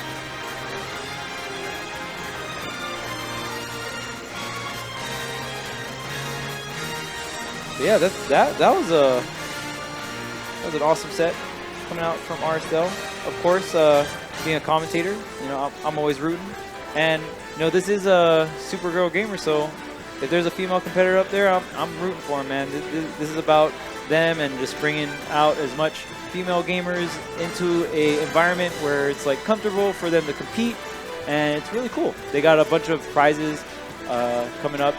The winner of this tournament is actually getting a gaming laptop, and they're also giving out a gaming laptop to the highest placing female player as well. And another thing to look out for as well is they're going to give out a $300 Lenovo gift card to the female player with the sickest play. So we'll be watching out for that. So far, we've seen so many female competitors, and I've definitely seen some pretty sick plays. So we're definitely watching out for that. And shout out to all the sponsors that really made this a possibility. We got the Air Force, We got Rocket. We got Turtle Beaches, Lenova, and DX Racer. You guys looking at a beautiful DX Racer right here. Little Air Force right there. Looking quite nice, if I do say so myself. And I'm sitting in one of them as well. They're very, very comfortable. You guys, I mean, if you do a lot of gaming like me, you know, you're kind of on these chairs a lot, playing on your whatever game you're playing. So it's pretty nice to invest into a gaming chair just so you're comfortable while you're gaming. It helps your back out too, you know, you already know. So looks like we're getting ready for the next match here. Looks like we are coming into the winner's quarters. Because of time constraints, we actually had to make this tournament a single elimination bracket. So once you lose, you're out. But you know, that's just, it'd be like that sometimes, and just gotta roll with the punches. So a lot of stakes on the line, because once you lose, you are out of the tournament. It looks like we got Nacho's Dog and Rickster coming up. This will be our first match of winner's quarters. Everything is best of 3 as well. So yeah, I mean, we saw Nacho's rocking the Pokemon Trainer, a very exciting character to watch. A lot of people super excited when Pokemon Trainer was announced. Such a cool character. For me, I'm a huge fan of the Pokemon series, and Pokemon Trainer really does kind of play out like the Pokemon games. The Pokemon game is a turn-based RPG where you switch Pokemons to get type advantages in certain situations, and Pokemon Trainer does exactly that, but in Super Smash Brothers, which is really cool. So Squirtle, usually the Pokemon you start off with, very quick, nimble Pokemon. You can get those really early percent combos, and 0 to 50 real quick. Some people usually opt to switch into the Ivysaur at around this percent, but it looks like Nacho is definitely someone that rocks the Squirtle. When I play Trainer, I love Squirtle, so I rock Squirtle until I just die. I don't really care, because Squirtle does have some cool kill setups. Down smash is a very great kill move, even forward smash, and there's even setups into those things like tech chase into jab block, and then you can get the forward smash and all that jazz. But Ivysaur, definitely the prominent character to get a lot of the stocks for Trainer. Definitely a character that with down air and up air and Vine Whip, you have so much kill power at your disposal. And there's the up air, as I say it off the top. Nacho's Dog only taking 11%, a very dominating first stock here. Now, let's see if Richter has an answer, and there it is. We got the shield break. Looks like we're going to get a good amount of damage here, 60% here. So Nacho's Dog going to switch off into the Charizard, using the Flare Blitz, going to the right side of the stage. There's the grab. Okay, great damage here. The forward air? No, actually a forward air coming out from Rickster. Okay, there's the dash attack coming right on in. Okay, up tilt. Going to be really good pressure on that platform. And wow, Nacho's very aggressive with this Charizard, even using the flamethrower as well. Of course, Charizard having those wings, he has multiple jumps in the air, something that is not accessible to Squirtle and Ivysaur. And of course, every time you do die with Pokemon Trainer, the Pokemon automatically does switch. So it looks like Nacho is going to come in with this Squirtle. Definitely looking like one of her stronger Pokemon out of the 3. Definitely seems to prefer the Squirtle and the Ivysaur. Okay, Squirtle having very great movement. Like I said, very small. Squirtle's a little guy, so it can be very difficult to hit just because he's so short. Oh man, that shield looking really small. It looks like Rickster definitely preferring that shield break. He likes to go for that setup. Likes to pressure his opponent into situations to scare him in the shield and then get that shield break. And there's the regrab, and there's the down air. If you grab that ledge twice, you do not have invincibility on that second ledge grab. And Nachos knows that. Nacho's going to get that punish with that powerful Ivysaur down air. Okay, ooh, here's a great combo on the platform as well. Nacho's extending this already 61%, and that is the power of Ivysaur. Just so destructive. And there's, oh wow, the back air into the Vine Whip. There's the up tilt setup, and Nachos is still keeping the pressure up. Right now, Rickster does not look like he has anywhere to go, and the spot dodge, the counteract, the shield breaker as well. Finally, Rickster gets some kind of hit here. Nacho on the ledge. Oh, jumping over there. Tech chase. Ooh, tries to get that down smash on the roll in, but Rickster not giving it to her. And there's the back air, keeping it real close. Nachos on the final stock here, but man, right now Rickster is bleeding already at 144, and that flamethrower tacking on so much damage, and the up smash to take Rickster off the top there. Wow, great performance coming out from Nacho. I know a lot of you guys aren't in the Smash community, but in the Smash community, we like to call that a JV 2 stock. Nacho did have 1 stock, but if you have 1 stock 0%, you pretty much low-key kind of got 2 stocks. So we like to call that the JV2 right there. So Nacho, very dominant performance, and looks like got a deep breath coming out from Nacho. There's a lot on the line here. It is single elimination. So once you lose, you are out of the tournament.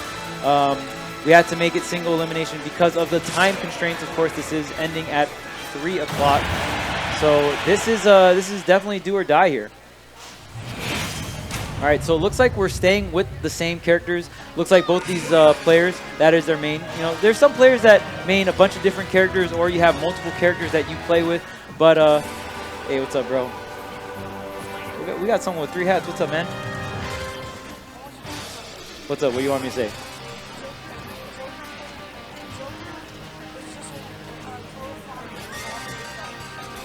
All right, so young man here wanted me to say that Joker is just a glorified Robin without guns? Well, with guns. All right, yeah, there you go. That makes more sense. All right, well, you know, shout outs. My man's with 3 hats. Enjoy the beach, bro. All right, so back into the match. We're on Battlefield here. Very great map. My personal favorite, 3 platforms. You can get a bunch of combo extensions on these platforms. You can do so many interesting things. And of course, Nachos and Rickster still continuing the set. Nacho's the dog up 1-0 here in this set versus Rickster here. Of course, Rickster still on the Lucina, and Rickster actually taking the first stock. What a turnaround. Especially after a very dominating game from Nachos, that game 1, to come in game 2 and get the first stock, that's a very big message. And Rickster definitely showing that he is not out of this tournament just yet. All right, so right now, Nacho switching to the Ivysaur, definitely wants his kill right now. Can be very difficult to contest that Lucina recovery, one of the better recoveries in the game. Okay, all these trades are really good for Rickster, because he still has that all 3 of his stocks, and just as I say it, we get the yeet. We got the back throw coming out from Nacho, and that a lot of the throws from Trainer actually kill. Squirtle back throw, Ivysaur back throw, and of course the Charizard up throw. All 3 of the Pokemon getting so much off of grab. Definitely a grab-based character. If you can get grab with any of the Pokemon, you get a lot of damage, or you even get the kill, which is such a big deal in this game. You have 3 stocks, so how you close out those stocks and how you can trick your opponent into thinking you're going for a certain option, but because there's so many ways that you can get use your safe moves and your quick moves, but a lot of your safe and quick moves don't kill. So you usually have to put your opponent in a really bad spot, go for one of your riskier moves, and get that stock, usually with one of your smash attacks. So that's definitely the hardest part about this game, is getting those kills. Right now, it looks like Nacho wants to set up for a kill right now. Switching into the Charizard, going for the Flamethrower, not going to quite catch that Lucina recovery. And now on the Zard here. Right now, Nacho at 121, but very close is Rickster at 116. But Rickster thought he had a double jump there, tried to double jump into the up air, but no double jump there. And now he's going to eat a ton of damage. Thank you so much. Again, free energy drinks, peach tea. Let's go. Go Girl energy drink. All right. I'll take a little sip. And right now, Nacho the dog, of course, on the Charizard. Charizard on the team for that tanking ability. He's so much heavier than the rest of the team. But Charizard is going to get slain there. And right now, Rickster bringing it back. 1 stock apiece. Now Nacho's on the Squirtle. Okay, ooh, there's the back air out of shield. Ooh, and I like the side B mix-up on the tech chase situation, getting so much damage, and this Squirtle is really going in. I really do feel like, just from the few games I've seen Nacho, the Squirtle is definitely looking like her strongest Pokemon. The Ivysaur is very clutch as well, but I mean, just Squirtle is so fast, so nimble. It definitely looks like Nacho is very comfortable on the Squirtle. There's the down smash. Okay, we're going to catch the landing, keeping this pressure going, and this Squirtle is just nonstop. Here is the Ivysaur, though. Going to get ready for that stock. There's the down throw into, okay, tried to bait out some kind of option there, but Rixer just going to go for that double jump, get himself to safety there, and the Ivysaur is still on the hunt for the stock. Lucina coming in with the neutral, but getting anti-aired in. Wow, the Vine Whip almost takes Rixer off the top there, and this is looking so dangerous. Okay, double jump, and there's another Vine Whip call out, but there's no double jump on Rixer. Gets to the ledge here. Okay, wow, able to get back on stage, but gets swatted right back out from the Ivysaur. Oh, wow, almost getting another grab. Rixer finally making his way onto the stage here. Okay, finally gets a hit, and now has the stage control, trying to pressure with the disjoint, keeping Ivysaur on the platform. And it looks like we're going to see a quick switch. Oh, wow, this is so intense right now. Oh, but the forward air from the center stage, and it looks like we got the young pop-off coming out from Nacho. The 2-0. Sealing it out, and the trainer bringing it home. And Charizard actually the one to get that final stock. You usually don't see Charizard clutch it out in those situations, but you know, sometimes when you're at that higher percent, you need that stock tank. You need that Charizard to really hold it through, and you have a lot of great recovery options with the Zard, with the multiple jumps, the Flare Blitz mix-ups, and of course the up B as well, having that armor. Very close stuff, and Nacho is going to clutch it out and move on to winners semifinals. All right, so if you guys are just joining us or just recently joined us, I am 2GG Korean. I hope you guys are having a great time enjoying the matches that we are providing for you guys. We're here at Oceanside, California. It's right above San Diego. Beautiful beach. And yeah, we're actually on the beach. I'm looking at the beach right now. We're in a tent, and we're having a blast, man. It's really cool to be at these kind of events. Not your quote unquote like standard event. So we're in a giant tent. There's a bunch of computer setups. There's going to be a League of Legends tournament later on. There's going to be a Hearthstone tournament later on. Right now we're starting things off with Super Smash Brothers, and there is a lot on the line. We got about a 16-man bracket. First place does get a gaming laptop, and they're also giving out a gaming laptop to the highest female participant in the tournament. So they're giving out 2 gaming laptops, and they're also shouts to Lenovo. They're giving out a $300 Lenovo gift card to the girl gamer that had the sickest play throughout the whole tournament. So we're keeping our eyes out for that. And yeah, I'm super excited. We are actually gonna cut it to commercials though, so we'll be right back.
National Championship Series is in full swing, providing high prize pools, a unique point system, multiple tiers, and fair gameplay to all who participate. This is taking esports to a whole new level. Anybody from any background, any social status, any competitive level can join and feel like they're the part of the community.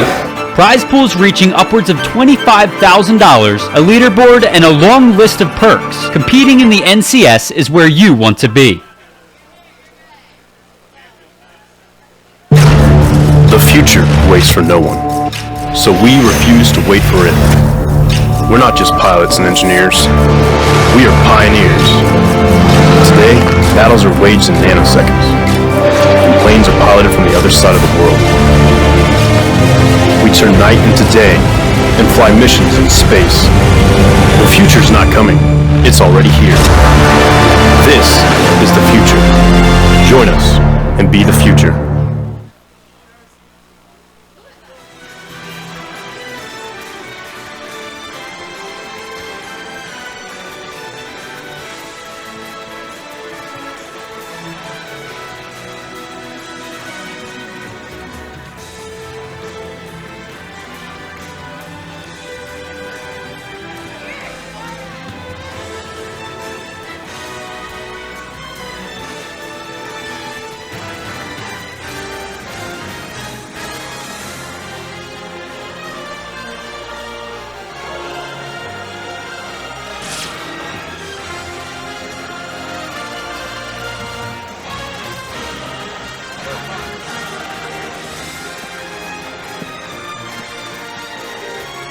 Yeah, we're ready.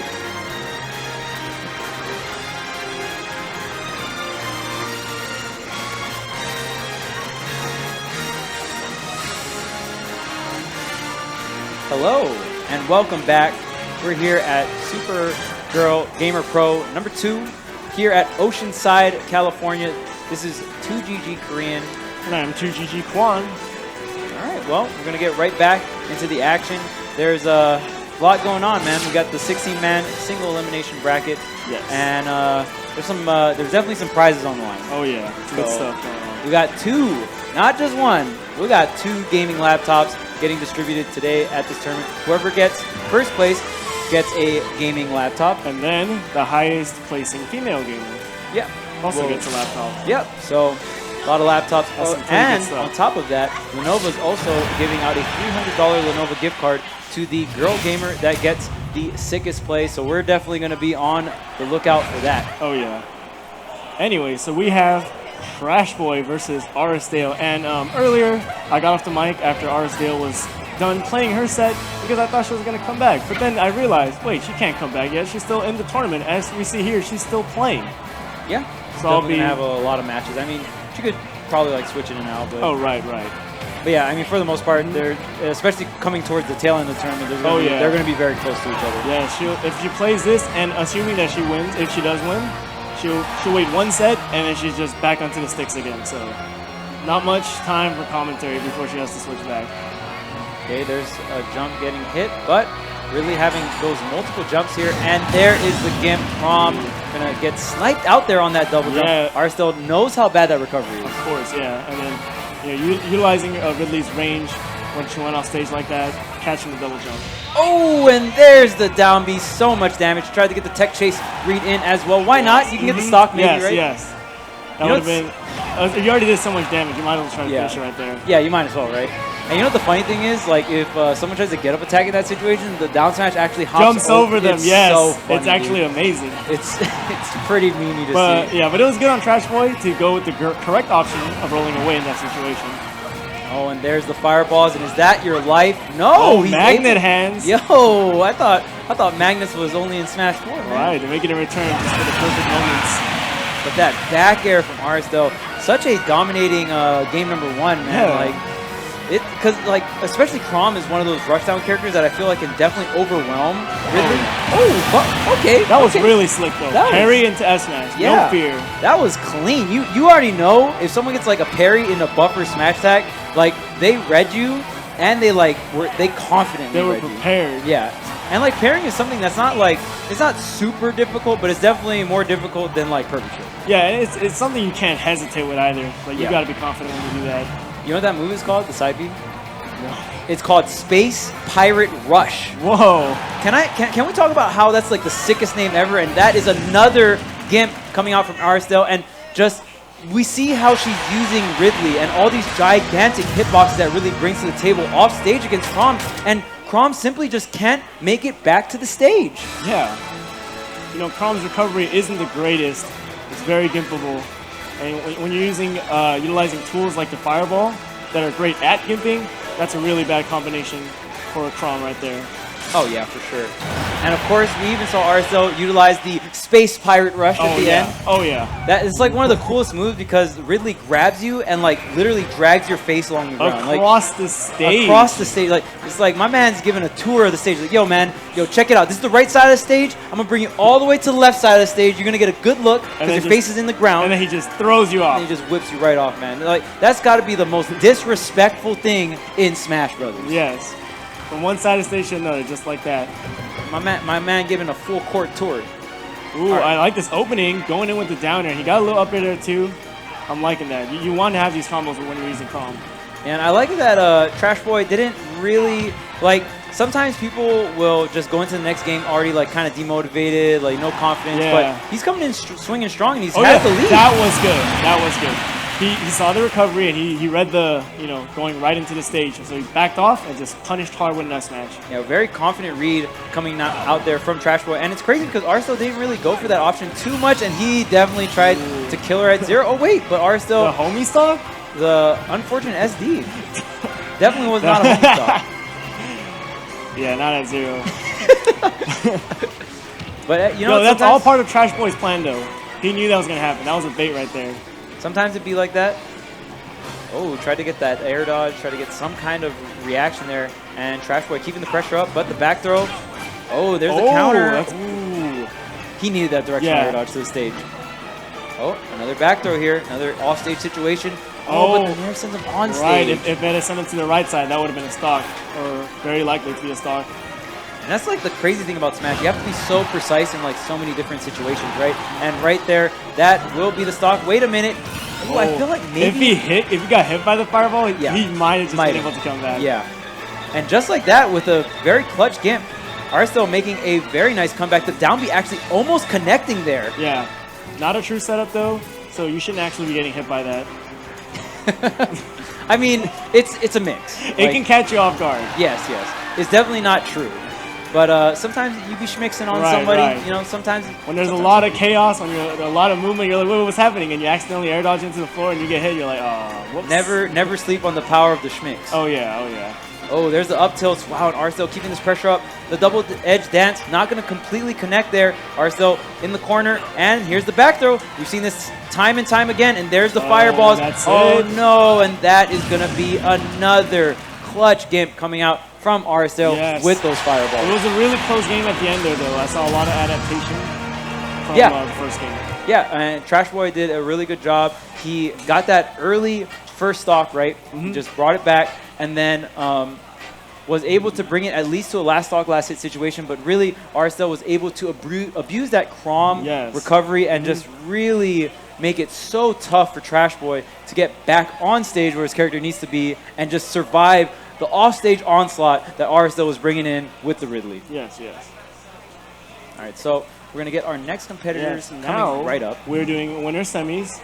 Yep. It'll be Nachos the Dog versus Kelly Bobelli. So this is the first winner semis. Yes, this is the first winner semis match. All right, all right. All right, so Nachos definitely... Yo, and we got female versus female here at the Supergirl Gamer Pro. Let's get it, dude. Well, yeah, that's the first time this is happening this tournament so far, right? That's hype. That's pretty cool. That's what I'm talking about. These players are good. They made it far. Oh, yeah. Both these competitors are ripping it through the bracket right now. So I'm really excited to see them compete against each other. Of course, we got Nachos the Dog on the Pokemon Trainer, right? Yes. And then I believe Kelly plays... She was playing a whole bunch of characters. Yeah. From what I saw. The last game that she just won, she used Samus. Really? Yeah, she used... Okay. It was against a Sonic player, too. All right. Samus, not the most popular character.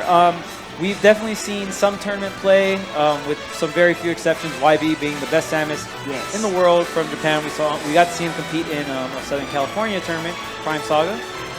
He did pretty well there, considering how like non-conventional Samus is. Right, I don't want to say Samus is bad, but like Samus is definitely very under-discovered in terms of just like the rest of the meta. YB does a lot of crazy stuff with her, but it's pretty hard. Yes. Not the greatest character out there still. Even when you discover a lot of things with her, like she still will be kind of behind certain other better characters.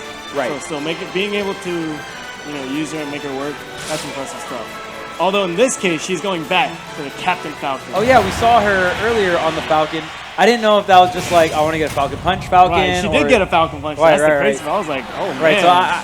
Right, so so looks like Kelly is about the Falcon and Nacho's the dog. Oh, wow. Just starting out with an up B. She was trying to read that shield right off the bat. Whoa. Was that a roll read? She was just a little bit off, but she was trying to get a roll read.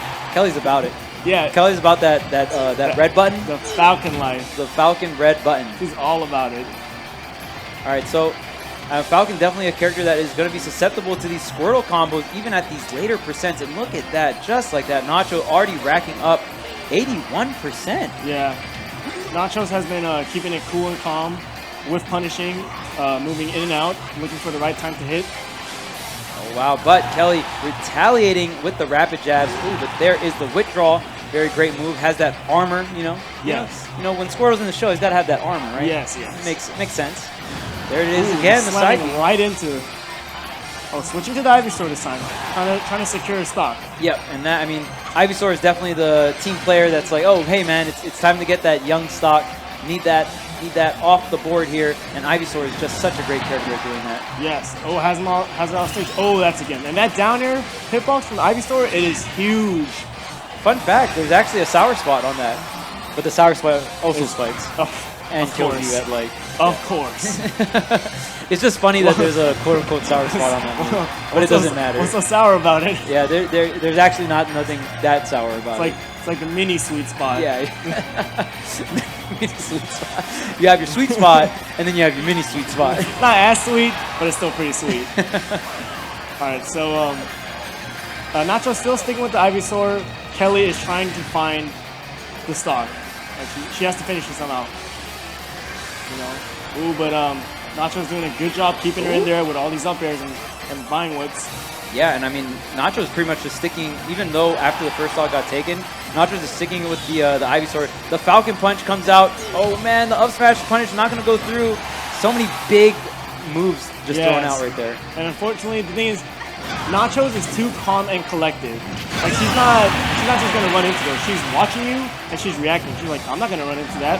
Yeah. I'm just gonna hit you right afterwards. Oh yeah, of course. Oh, but there's the forward smash. Finally gonna take out that Charizard, the tanky person of the team, right? Yeah, she tried to land with the flamethrower, but Kelly's Captain Falcon was right below her, so the fire didn't really catch. Oh yeah. On the landing. And the crazy thing too is like it's so perfect because if you're tanking with Charizard, the Pokemon you come in with is Squirtle, which is who you want to be at low percentage. Yeah, so it works out. Ooh, and wow, we got a little style going on. Nacho's also using the waterfall up B to end the combo off there, and it's actually a really good ender. You know what I mean? You get all that percent. Yeah, there's a lot of good damage. They get sent far away, so you don't get punished. Yeah, you have to keep that stage control as well. But here comes Kelly with the Falcon. The up smash does connect, and the Squirtle. Dare dodge, yeah. I like the switch to Ivysaur though. Yeah. Because Squirtle, like, you definitely want to start the stock off with Squirtle, but it can be a little bit tense because you're so light. You're hard to hit, but you're very light, so you can die at absurdly early percent on that Squirtle. Ooh. I think, she was rolling behind so she can get the grab back throws. Didn't quite kill her yet. But oh, wow. I like the buffer. Like, she switched right into the side B, right into the Flare Blitz. Oh, and the Falcon kick. Roll back Falcon kick? Yo, that was hype. Sometimes you got to hit him with the Elite Smash Special. I would have gotten hit by that. Oh, yeah. I would have too. But it's just so unexpected, right? Right. I would have expected like a grab. I would have tried to spot dodge or something. I would have totally missed the timing on a Falcon kick. But Kelly is sitting at a pretty high percent. Nachos. But you got to be careful though. Falcon is definitely that character that can be so explosive. Yeah, right? A quick combo into like a knee. Oh man. So it's scary stuff. Ooh, and gets the Vine Whip follow-up after the side B, but not the sweet spot. That's a move where you kind of have to get the sweet spot. Yeah, yeah. The sour spots are actually like not that great. Oh, there's the air dodge. You got to watch it. No punish, though. Trying to go for a knee. Oh, just like that, though. That is a powerful move. Yeah, and wow, what a close game number 1, right? Yes, From both our competitors. The forward air able to take Kelly right off the top, but Kelly was so close to bringing that back. She had the max rage on the Falcon, like any kind of like tech chase situation, a knee by the edge of the stage would have done it. Like up air setup, nair setup. Or even like a dank edge guard. Yeah, anything, right? A dank edge guard would have definitely sealed the deal Falling out there. with like a knee or something. Yeah. But you know what? I'd like, because Nachos had a really solid lead at the start, and Kelly was able to slowly bring that back. So I'm really excited to see what kind of adaptation we're going to see going into game 2. Yeah, and it's just crazy because the 3 to 1 stock comeback almost happened. And the scary thing about that is when you're the player on the receiving end, it looks like, yo, plant game? Wait a minute. The plant game? We're going from Falcon to plant? All right, yo, the plant gang is coming through right now. And you know what's going to be hype? When we see plant versus Ivysaur. Oh, man. That's like the battle of the plants, though. Plant versus plant? You know, okay, but after seeing her Falcon, though, I have high hopes for a plant. And Plant, definitely a character that's very underrated. Was very popular when the character first came out, but not the greatest. People realize that he's not the great. Yeah, he's not one of the best characters out there. Although in Japan, Brood, one of the best Piranha Plant players out there, just won a tournament over Ken and a lot of other great Japanese players. So right, there's some potential for this character. Definitely a character that maybe is a little underrated. Yeah. Yeah, and there's a lot of tools that Plant has that's very exclusive to Plant. That spike ball that we're seeing Kelly use right now, it's a very interesting projectile because even if Plant gets hit while doing the spike ball still is active and can come down onto your opponent. You can definitely like do a lot of different mix-up. That Poison Cloud is a very, very good tactic. You can actually hide yourself in the Poison Cloud as you start charging up another move. Right, exactly. So there's a lot of unique tools that Piranha Plant brings to the table. Even that little down B over there. Oh, speaking of down, though. That was a good catch. Yeah, and right there, of course, the Ivysaur showing the superior plantness. Oh man, we are getting that plant versus plant battle. Wait, can you poison Ivysaur? Because isn't he a poison Wait a minute, yeah. Ivysaur is poison, sense. though. I mean, Ivysaur can't get poisoned, but you can still take damage. Oh, yeah. It's just not very effective. Right. But yeah, you can't get poisoned. Yeah, I don't think this matchup is that great for the plant. Poison and Steel are the only 2 types that can't get poisoned, right? Right. It's good to have your Pokemon knowledge. Yeah, you already know, dog. That actually is, another down air. Again, that down air is humongous. It will go right through the ledge. Yeah, and you saw how low Nachos was able to hit that down air. And Piranha Plant, not a character that has a hitbox above him while recovering, so there's nothing protecting you. Yeah, it doesn't help out. You just got that big old head. Yep. You're so vulnerable as you're coming up. You just have to kind of hope. But we've seen Kelly in this situation before, right? Yes. And I've seen Kelly dig deep, bring it back to at least 1 stock. So I definitely don't put any doubt in the Plant as well. Plant gang about to come through. There's the down B, but a quick dash back and a high recovery this time. Exactly. Learn from your mistakes. So she got the low recovery last time. You got to mix it up this time. Okay, trying to get that down B and a switch to the Zard. Right to the tanky one in the group. Let the down smash. Yeah, just like the first game, tried landing with the flamethrower, and Kelly was on the other side. She wasn't hoping for that. Able to seal it out with a smash attack right there. Okay, now here comes Kelly. Oh, getting pushed back with the Squirtle Hydro Pump. Another high recovery, but what's the punish? The down smash not quite quick enough. A little too slow. Yeah.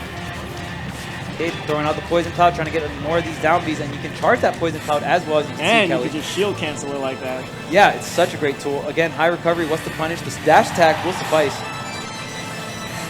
Oh, but the Ivysaur is coming out, which means one thing. Nachos wants this kill.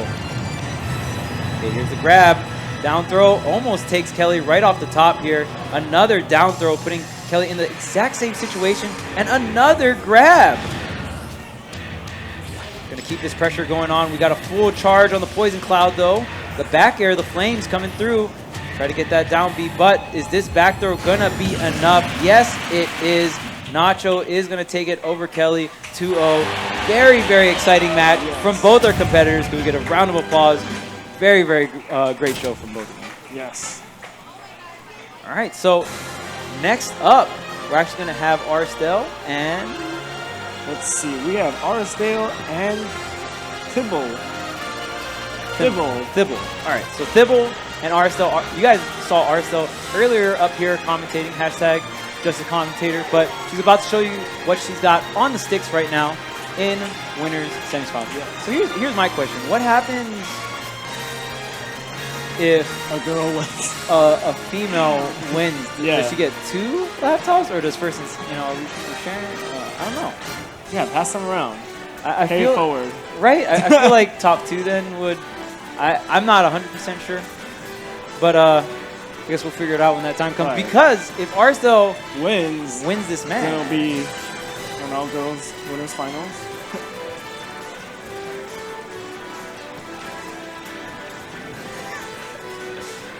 But you know what? We could also play out like because first and second we could play out third place too. Oh yeah, that's an option as well.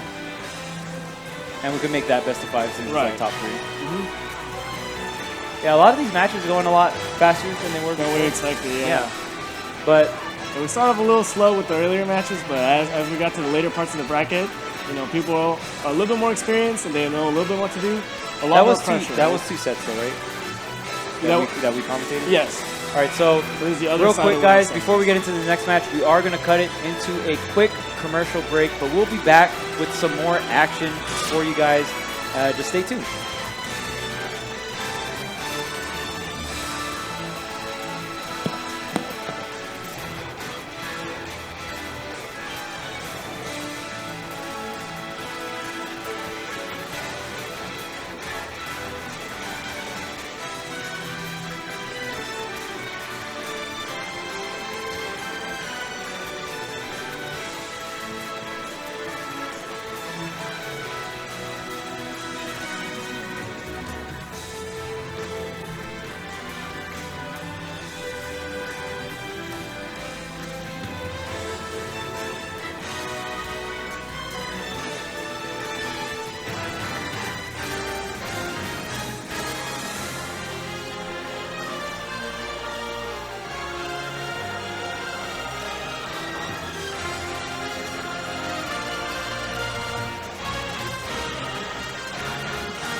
Nerd Street Gamers is the forefront of community-based gaming in locations expanding throughout the United States. Nerd Street Gamers brings the community, the tournaments, the professional team boot camps, and the celebrities to your backyard.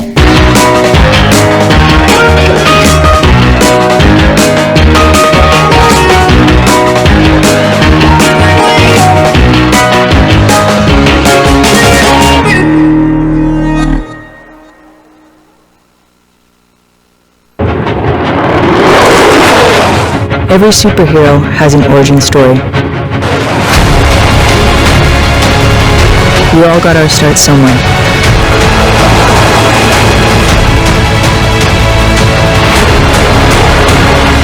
For us, it was the U.S. Air Force.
Hello and welcome back, everyone, to Super Girl Gamer Pro number 2, coming at you guys live here at Oceanside, California. Yes, we are in fact at a beach, in a tent, and it's beautiful, man. It's a really cool event. There's so many people walking by just checking it out, and I really love those events that really like showcase esports, right? And there's so much people that don't know about esports that are walking in like wondering what's going on. That's the best part, getting in new people, right? Yeah. You look to your left, and you see Smash Bros. You look to your right, you see all these.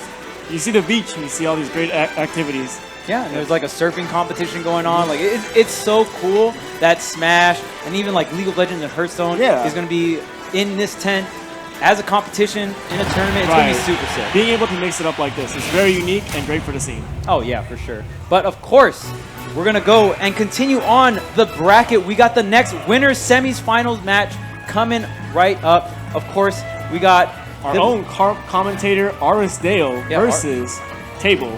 His tag is Thibble. Thibble, okay. But I'm going to refer to it as Table. All right, so Table on the Villager, and Aris Dale, of course, rocking that red Ridley the entire tournament, and she was even nice enough to grace us with herself on the mic, but the bowling ball! So strong, and it covers that entire space right there. You cannot try to go like below the ledge like that, because that bowling ball will destroy you if you're fighting a Villager. Yeah, and it looked like Arsdale definitely wanted to grab the ledge with that side B, but because she didn't, Table was able to pull through and just get that bowling ball. And like you said, time and time again, that bowling ball is so powerful, but just as powerful as that forward smash, I feel. And the forward smash, that little lean back too, that helped out a little bit, I saw. Oh yeah, for sure. And like that breath is very huge. Yes.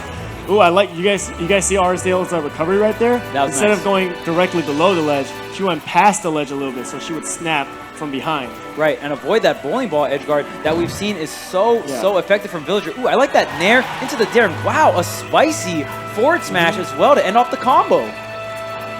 Yeah, but still, Table's still in the lead for this so far. Very close game. Oh, but the gimp! That tiny little turnip. Yeah. He didn't get the 3 stock. He didn't get the 3 turnip, right? No. That was just a single turnip. But that was wild, and what a crazy reversal coming out here from Table, because that's a big deal, because it's just Arcel was in a position where she was going to edge guard, and then you're like, nope, you're dead. Yeah. And that's what we like to call a reversal. Yes, and you make them scared the next time they try to go out, right? Yeah, you instill the fear into your opponent, so it can be it's a very devastating reversal. Oh, ooh, and there's there the it is. jumpy. Oh, and the read as well. The chase. That's so much damage. She's at 100. Yeah, that's just from that one sequence, man. That move does so much damage. Man, we get the reads with Ridley.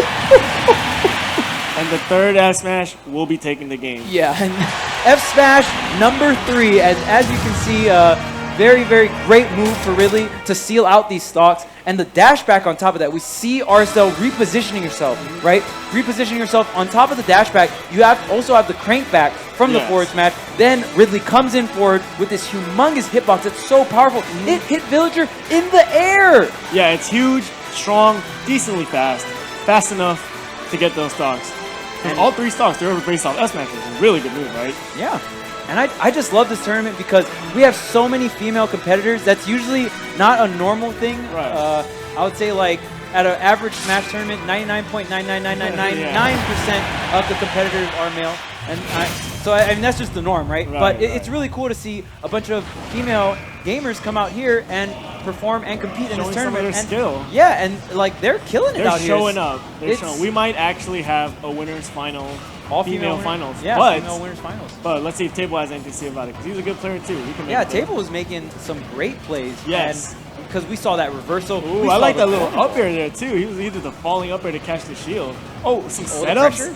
Dude, it's looking Think of that clean. Into like the tree. Yeah, that's what I was expecting, right? That's like some crazy shield pressure. He's got tricks, and I want to see him. And Villager, definitely a character with so many different tricks, because you have so much of these setup tools. You have the void, you have the tree. There's so many things that you can trick up your opponent with. Slingshots, bowling balls, all these different axe too. I totally forgot about that. Yeah, you can, when the tree is out, you can actually axe the tree, or you can just throw out the axe as a move. Ooh, tried to set up into the bowling ball using the slingshot to intercept that jump there. And right now, Table is keeping the pressure going. Oh, that was good on Arcel to use the up B early, so she can just stall and get back to stage like that. Another, the half water on the plant as well. Oh, and almost off the top. Dude, aardvark techniques. It's been a while since I've seen some half water in plants. Yeah, it's been a minute. Ooh, the bowling ball. The snap saved her right there. Yeah, that was very, very close. Very nice recovery. There's that forward smash. Not too much end lag and rolls right into the shovel. Yeah. Going to ground the opponent, which is a free bowling ball here for Table. And you already know he's going to take that bowling ball. I think Table has been catching on to some of these mismatches. Wow, but look at that spacing from Arsdale. That was so nice because she baited him to come in at a certain angle and just was perfectly spaced back here there. Swoops right in just for it. Oh, but that recovery was caught by the bowling ball. Wait, there was some sort of stall there, but she still made it back safely. Yeah, and if you hit the bowling ball, you usually beat it out. So Arsdale actually spaced so her up B clanked with the bowling ball so she wouldn't get hit by it. Big ring plays. Yeah, there it is again. There it is, you're right. Really great stuff coming out from Arsdale. But right now, Table with all the control. Oh, wait a minute. Wow, that tree almost broke her shield. It was really good on her to escape right there. Ooh, that almost looked like a setup. Yeah.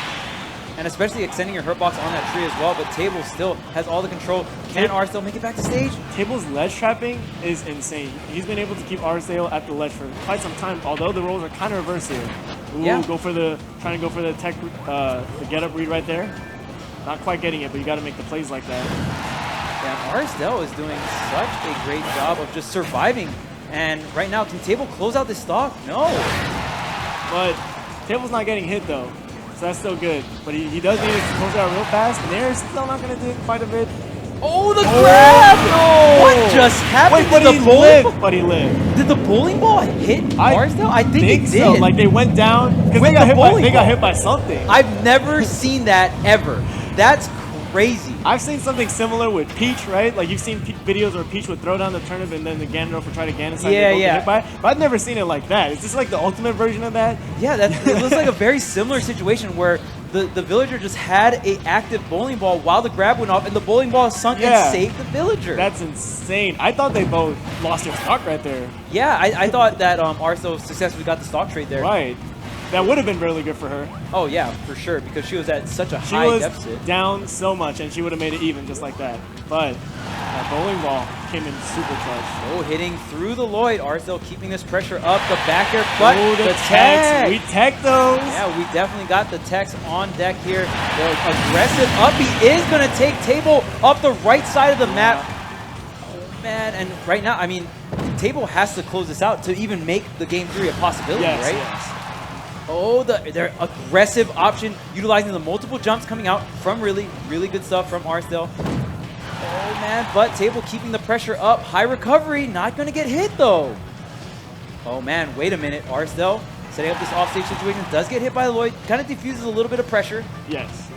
Oh, man. The weight, though, but he reacted. He got up just in time. That would have been schnasty. That. The space pirate rush. Yeah, the Lloyd came out too slow. That is an opportunity to hit villager as they're summoning the Lloyd. Because they're open for attack right there. The Lloyd is not, the hitbox is not active. Oh, and the forward air is going to take it here for Table. Now we are going to game 3. I don't think we've really seen that many game 3s. Yeah, not really. A lot of 2-0s this tournament. But right now, we are going to go into a game 3 situation with both of our competitors. We got Table versus Arsdale. I'm assuming we're going to see the same characters. We'll see. Of course, Arsdale does have the counter pick here. She can pick whatever stage she wants. That's legal. Yes. And then she could also pick her character after he picks his character. I saw Arsdale hovering the Incineroar a little earlier. I don't know if I don't know if that's going to be someone. Yoshi. Yoshi would be a good choice, but Table would have to choose first. Yeah, Table does have to pick his character first. And then Arsdale would have to let you that. Because Arsdale does have the counter pick right. She has the right to counter pick. Yes.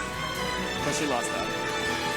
And, I love game 3s because, both players are super capable of taking it because they already took one game. So you don't know what direction the next thing's going to go. Oh, the Samus. You could see the Samus coming out, or Dark Samus. Now, yeah, and obviously, Arsdale has to be a Metroid fan. Yeah. If both of her mains are... Ridley and Samus. I love it. Both of her mains are of the Metroid character. Although of all the Metroid characters, Zero Suit is the best might one. actually be the best one. No, she's definitely the best one. She's the best one. No sugarcoating that, but she is the best one. But I like that she's also playing like the little more underrepresented Metroid characters as well. Yeah, and sometimes you really just got to throw your opponent in for a swing, you know what I mean? Right now, I mean, this might not be, quote-unquote, like the best like matchup choice. I mean, I think Ridley does have struggles against like projectile characters because he's so such tall. a big body, and yeah, you have to avoid all those little tiny little projectiles, big projectiles. It can be tough. Yeah, and now Arsdale playing a character that has projectiles of her own. Yes, they can both zone each other out. Take their time. They're really patient. Ooh, and the up B going right through the Lloyd and also hitting table on top of that. Oh, the bowling ball. Oh, but it didn't go off. Yeah, it was a little bit too far away. And that's a unique thing about that particular smash attack is you can drop it off the stage, which is what we've seen Table time and time again abuse. Right now, very close match between both of our competitors. Oh, the shield grab, but a little slow. And it is going to catch the Zaire. She wasn't under, but she was still next to the bowling ball in the hitting range. So, just like that, Arsdale will lose her first stock. Table is doing pretty well. Oh, but the pressure coming in from all these projectiles. And right now, Table already has a projectile pocketed. You can't pocket multiple projectiles, so that is throws it right back at her. Is something to take into account here. Ooh, the down B does connect the setup bomb. Oh, he's got the ultra charge. He's patient. He's not going to run into that. Yeah, sometimes I definitely run into those. That does not feel good. Oh, up smash not going to connect. And how is Arsdale going to take the stock? The dash attack is the answer here. Going a little diagonally to the left, and that'll be it for him. But, he still has a sizable lead, and, I like these nair and spot dodges. He's baiting out grabs. He knows what he's doing. Ooh, and there's the charge ball. Oh, another one. Wow, and just like that, so much damage coming out from the charge Yeah, shot. just off charge shot, 0 to 47.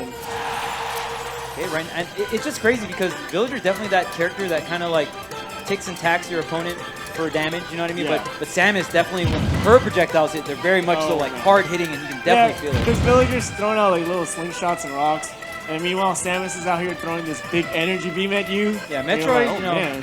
In the world of Metroid, Samus has to take on crazy opponents. She definitely needs to pack a punch. We're literally watching a bounty hunter versus a villager. Like, whoa! But the shield break! He threw it right back at him. Wow. Oh, he didn't even use a bowling ball. He just grew the tree on her. Yeah, I mean, I like that. Sometimes you also want to set up the axe too. So yeah, definitely the optimal exactly. play. And you have the tree to work with. And he set it on the platform too, so he could drop the tree too. Yeah, something very similar to like the bowling ball. I really like that. Not just going for the kill, but planning so ahead. Okay, so right here, another pocket here, and yeah, that is something that Villager does have an advantage over some other projectile characters, being able to pocket their projectile and use it against them. Yes. We're gonna get a backdoor for an offstage situation here. Arsdale looking for the down air. She was waiting for it. Okay. Comes out with the kick, sends him to the other side. She has the stage control. She's in a really good spot. Trying to use these missiles. Yeah, Table is very aware of the charge shot. Okay, Table trying to get that double jump, charging up. Ooh, that might be an opportunity though, but not quite it. Oh, there's a bowling ball pressure. Ooh, the back throw, is it enough? No, not quite yet. And what can you do here? Oh no, tag! But the forward air is going to put Arsdale in that stage-like situation. He did not tech that, and that will be Table moving on to winners finals. Right, and that was really smart from Table because, not too often will people come out with a reversal like that while they're trying to get back on stage. Yeah. You're trying to go in for the edge guard, yet they attack you first. You're not, a lot of times you don't see that coming. And then bam, you get hit by the stage, and you're like, wait, I had to tech, and it's too late by that point. Yeah, exactly. So, I mean, at this point, we could just move on to the losers finals. Oh, actually, yeah. So, because this is a single elimination bracket, there are actually 2 third-place ties, and we're going to run that first. So yeah, before the winners finals. So it will be Kelly versus Arsdale? Yes. Yeah. So Kelly versus Arsdale for 3rd place. This will be a best of 5. And, I mean, we just have to do that just for prizing. Because we need to decide who gets 3rd. Right. This is a tiebreaker. Yeah, this is essentially a tiebreaker for 3rd place. Right now. right, so this will be a best of 5 though. Yes. So top 3 for this tournament. It is single limb, but like we said, it is a tiebreaker. So we just need to find out who's third place. And yeah, it's going to be best of 5 for both of our competitors here. And I believe this is not a rematch, is it? No, they have not played. They have not. Because they were on the other side. Right, Yes. Yeah. So Kelly played Nachos. Yes. On winner semis, right? So that would have been a rematch, but Nachos is sitting pretty in the winners finals. Especially in single limb, you can't really do a rematch in single limb. Yeah, you're right. Yeah. All right, so we got to see the Arsdale Samus. Yes. Very, very nice. Unfortunate about the stage spike. Like, she got the edge guard, but it just sucks that you didn't get that tech on the stage spike. Could have continued the edge guard. It is pretty tough to try and spike Villager because he can stall in there for quite a while before he decides. And even when he's using up B with that balloon, he can go up and down, up and down. He can go straight up. It's hard. There's a lot of distance in terms of Villager's up B, but there's no like hitbox. So I feel like that's why she felt very confident going off B. But it is still, it's definitely not free. Yeah. And I personally feel like a move like Nair might have served a little bit better coming from the sides rather than like the down air, which is like you have to be real precise with that move. Oh yeah, for sure. So yeah, so I mean we've seen these both these competitors already in the winners semis. So now we get to see them clash for the tiebreaker for third place. Like you said, it is going to be best of 5. And yeah, we're probably, I mean, Kelly definitely someone that has a bunch of different characters, right? Yes. They both have Samuses. Yeah, they both, I mean, could be Samus possibly, but we will see. Of course, shout outs to all the sponsors that made this event possible. Like we said before, we are here at Oceanside. Yes, that is a beach in California. I'm looking at it right now. I'm looking at the beach. So it's right there. And we're in a gigantic tent filled with a bunch of computer setups. And it's a great time, man. And we have all these different brackets. We're running Super Smash Bros. Ultimate right now. We're going to have Hearthstone and a League of Legends tournament later on today. Now that's so going to be super excited to watch all that. Oh, okay, we're getting right into it. Okay, so well, the characters, Yoshi and Samus. Yeah, and we saw Arsdale hover the Yoshi earlier. Yes. So definitely a character that she is familiar with, and wow, very comfortable. Look at these extended strings. Combos out here. Oh, what a call from Kelly. Catching her in the air. And this could be really favorable for Arsdale because we did see her playing Samus earlier, right? Right, so, it's a character she's familiar with. She knows ins and outs. So she definitely probably is comfortable fighting the character. And it's definitely looking like that right now. This Yoshi bringing in the heat. Yeah, plus like one good thing about Yoshi is he has pretty good mobility. He's able to move around. And then if he's able to, kind of just move around all these projectiles, find his way in, Yoshi can find his way in a lot better than like Ridley per se. Right. Oh, and there's the up air. Oh, almost gets the forward smash frame trap, but the up tilt up air. Yeah, she thought she could punish with a grab, but Arsdale was able to punish, was able to dodge that in time, and then quickly turned that into an attack. Yeah, and you saw Arsdale as well, not even just use a straight up like strong attack, especially at these higher levels of play, we see these players going for certain setups, right? Setups and confirms. Yes. So right there, Arsdale was able to get the up tilt into the up air, which is a true combo, very common setup here for Yoshi. And it's great because there's also less risk involved too. Let's say you were to miss the up tilt, well, up tilt, that ends super fast. You can't really punish that like you would if she had whipped an up smash or something. Okay, there's a down tilt charging that forward smash, that humongous noggin that Yoshi brings to the table. Very deadly. That forward air and all this. When that Yoshi forward air comes out and that nose becomes like triple the size, that's just amazing. That's just great to see. Yoshi definitely sometimes disrupts the walls of physics. Yeah. But you know him, you love him, Yoshi. Oh, the up I like that she went in and then did a down because those break shield. And when you're approaching the air, opponents can be conditioned to shield because they're thinking, what are you gonna do? Grab me? Which Yoshi can also do that. He also has a neutral beat. But if you're in that shield, Yoshi has a lot of options in there to still cover it. Yeah, we saw how low Kelly's shield was after that down beat, after she blocked it. So it's very dangerous, and it is a viable strategy to go for those shield breaks. Even earlier we've seen get all those shield breaks, but Kelly finally going to close out that first stock coming out from Arsdale, but she's sitting at 128%. Yeah, but Samus got some meat on those bones. Yes, and we're also in Town and City, which is one of the bigger stages. Oh yeah. I guess that pseudo armor kind of helps too, right? All right. Of course, all that heavy armor right there. Yeah, and with the heavy armor comes the heavy equipment and the hard-hitting move. She got the fully charged charge shot, and that down B almost breaking that shield. But look at that, just as I said, so much damage coming out from the charge shot. 30%. Gotta be careful. Can't give easy openings like that. Okay, there's the forward throw now. Are still setting up the off stage, and there's the noggin. She waited just in time to run off and just forward air. Yep, and that move, like you said, I mean, Yoshi's nose becomes like 3 times the size. Yeah. So it covers a lot of area, too, the way Yoshi swings that forward air. And there's like the spike hitbox, there's like the outward hitbox. Yeah, like we saw the outward hitbox right there. So whether you get hit by the bottom part or the side, you know, at 170, if you get hit by it, you're going to die.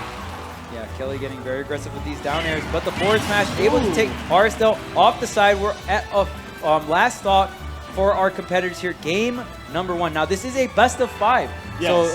So so far we've been seeing best of 3. So there's definitely a lot more strategy and adaptation because the set is just longer. Yeah. Arisdale actually got a forwarder right there, but that Samus is pretty heavy because she was able to come. She was barely able to make it right back, giving her another chance at life. You know, she's at a very big percent deficit, but I mean anyone can bring it back. Oh yeah, for sure. And I especially like how we've seen Kelly just bring it back in these situations. Oh yeah, right? she has. Right? That Falcon though. Yeah, exactly. That Falcon's nasty. Yeah, she definitely knows and understands how to use the rage to her advantage, how to survive. And that sometimes in Smash you just gotta know how to survive, man. Yes, exactly. Sometimes you can just get W's just by like not dying. Yeah, like your opponent gets frustrated. They will go for some bad moves at times too. But that back air will do it. Yeah, and Aristel closing out that game number 1 with the Yoshi. And first time we've seen a Yoshi all day today. Yeah. So I know there's a lot of Yoshi fans out there. There's so many great Yoshi games. Shout out to Yoshi fans too. Yeah, man. If you're a Yoshi fan, and you know what, the light blue Yoshi, not my favorite, but I'm a fan. Well, what's your favorite Yoshi color? Ooh, that's a tough one. I feel like either dark blue or purple. Those are my purple. I think purple goes in. I think purple's pretty underrated. Yeah, purple goes in. And it's like that nice purple too, like that lavender. Oh yeah, purple. So I'm a big fan. It's some rich purple right there. Yeah, exactly. I like the pink Yoshi. Pink goes in. I kind of like all the Yoshi now that I think about it. But I definitely have my Yoshi tier list. Do you like the last one? Like the little fuzzy. Oh, I actually play that one. That one's actually, wait a minute. I only play that one just because it's irritating. Oh, the twist. It aesthetically looks horrible. Oh, no. But I actually play that Yoshi. Carpet Yoshi? Carpet Yoshi. Yoshi goes That's in. our nickname for him. Yeah, even like Yellow Yoshi. I mean, the look of Yellow Yoshi is not like horrible. Ooh, wait. We're getting a character change from both of them, actually. Yeah, okay. Are still going to bring out her main, the red Ridley versus Kelly. And I mean, Kelly, we've seen Kelly mostly use Falcon, I want to say. Yeah, I want to say that too. So I want to say Falcon is her main. Or definitely Falcon is the most used character for Kelly this turn. Yes, for sure. I want to say, like, her Falcon goes in, man. She goes for some crazy options, and I love it. That's what the Falcon life's all about. Look at that. She just landed with a knee. Yep. Who does that? Sometimes you just got to give them the knee. All those professional players be like, oh, I'm going to land with, like, a nair one or an up air. Nah. Whoa, what is she doing? She's just going for them. Sometimes you just got to go for the Falcon Punch. The glory of playing Captain Falcon. You have to go. Captain Falcon. Oh, I love the high recovery, too. Noticing that Aristil was trying to go for like a low edge guard there. She's recovering high, good stuff. Yeah, and that's been the life of Falcon even since like 64 in Melee, man. When you play Falcon, you style. You got to style hard. You have to. It's like the rule. Yeah, it's actually the rule. You're not allowed to play this character unless with that down air. It was just a down air and I got super hyped over it. Yeah, and the down air can lead into so many crazy extensions. Whoa! The trade? The clash. Wait, what is that? Rush. Yeah, there you go. That move. And a Falcon kick. But there's the back air. Aristil still surviving here at 163%. Ridley may look really large, but his weight is definitely not as heavy as he looks. Yeah. Well, I like jumping in and then using a double jump to like throw her off. But there is the Falcon kick, something that Kelly has used time and time again. Yes. And I also love that Kelly taunts specifically with Falcon. She doesn't taunt with the other characters. But when it comes to Falcon, she'll back throw you and then yes. Yeah, you have to. It's Captain Falcon. She knows the rules. Oh, and there's that side beat. Definitely a move that we've been seeing Kelly use a lot as a gap closer, right? You're Captain Falcon. You want to get in. But sometimes your speed alone isn't enough, so you have to use some of your special moves to get in, like that side B Raptor boost, like that down B Falcon kick. And what's good about that Raptor boost is, like, if you try to, like, hit him during the Raptor boost will sometimes just, a lot of times will just go right through your move anyway and hit you. Exactly. And right now, 2 stocks apiece for both our competitors. And man, right now we have a all-female losers finals as well. I'm telling you, man, these girl gamers came out tonight. Yeah, or they today. did. They did. I'm so used to casting tonight. Yeah, I've said that too. But I like Aristale's use of Nair and aerials because, like, ooh, is that a gimp? No, Falcon with that air drift, able to make it back. That's good. Make it back. And most people might have panicked air dodge right there, directional air dodge, but right there, Kelly knew and calculated. Whoa! Dude. Oh. She's so close to getting a lot of these. It's scary. It's actually kind of crazy how close she is at getting these Falcons. Yeah. She knows the time. It's so weird. Yeah. I mean, it's essentially like a crazy smash attack. But what the spacing on that? Wow, yeah. And they actually buffed that move. The sweet spot on forward air is pretty gigantic. Yeah, it wasn't as good when the game first came out, but those patches coming through. Yo, but Sakura's my boy. Dude, that L smash is so good too. It is. It has so little ending light. The hitbox is really big. It's huge. It'll catch you from, like, way far away for some reason. Oh man, and Kelly is still not giving up on this Falcon punch. She's throwing out. Oh, so close, dude! This is so scary. She's gonna land something. That actually should have hit though. I know, right? Did you see that crazy. L smash range? She was so far away. That L smash still kept such a good move. And right now, Kelly doing a really good job holding the center stage, using the speed of Captain Falcon. Are still trapped in the corner, but now narrowing her way to the center of the stage. Oh yeah, and that's good too. Like Ridley's nair against Falcon, because Falcon likes to jump.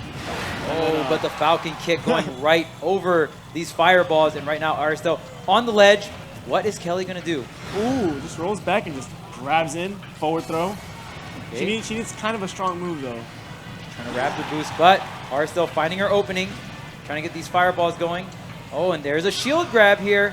Try to get this up air. Gonna land. Oh, has to use air dodge. Okay, now Aristel trying to use some of these aerials to close out this stock. There's the down tilt. Tries to get the up air to follow up. Yeah, Aristale is super aware of her kill setups. But will the Space Pirate Rush do it? All the way from the right side of the stage. Know. They weren't even in the center. They were literally on the right side of the stage.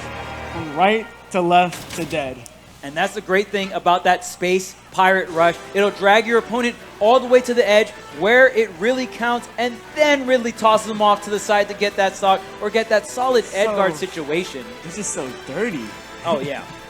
That move is like the definition of dirty.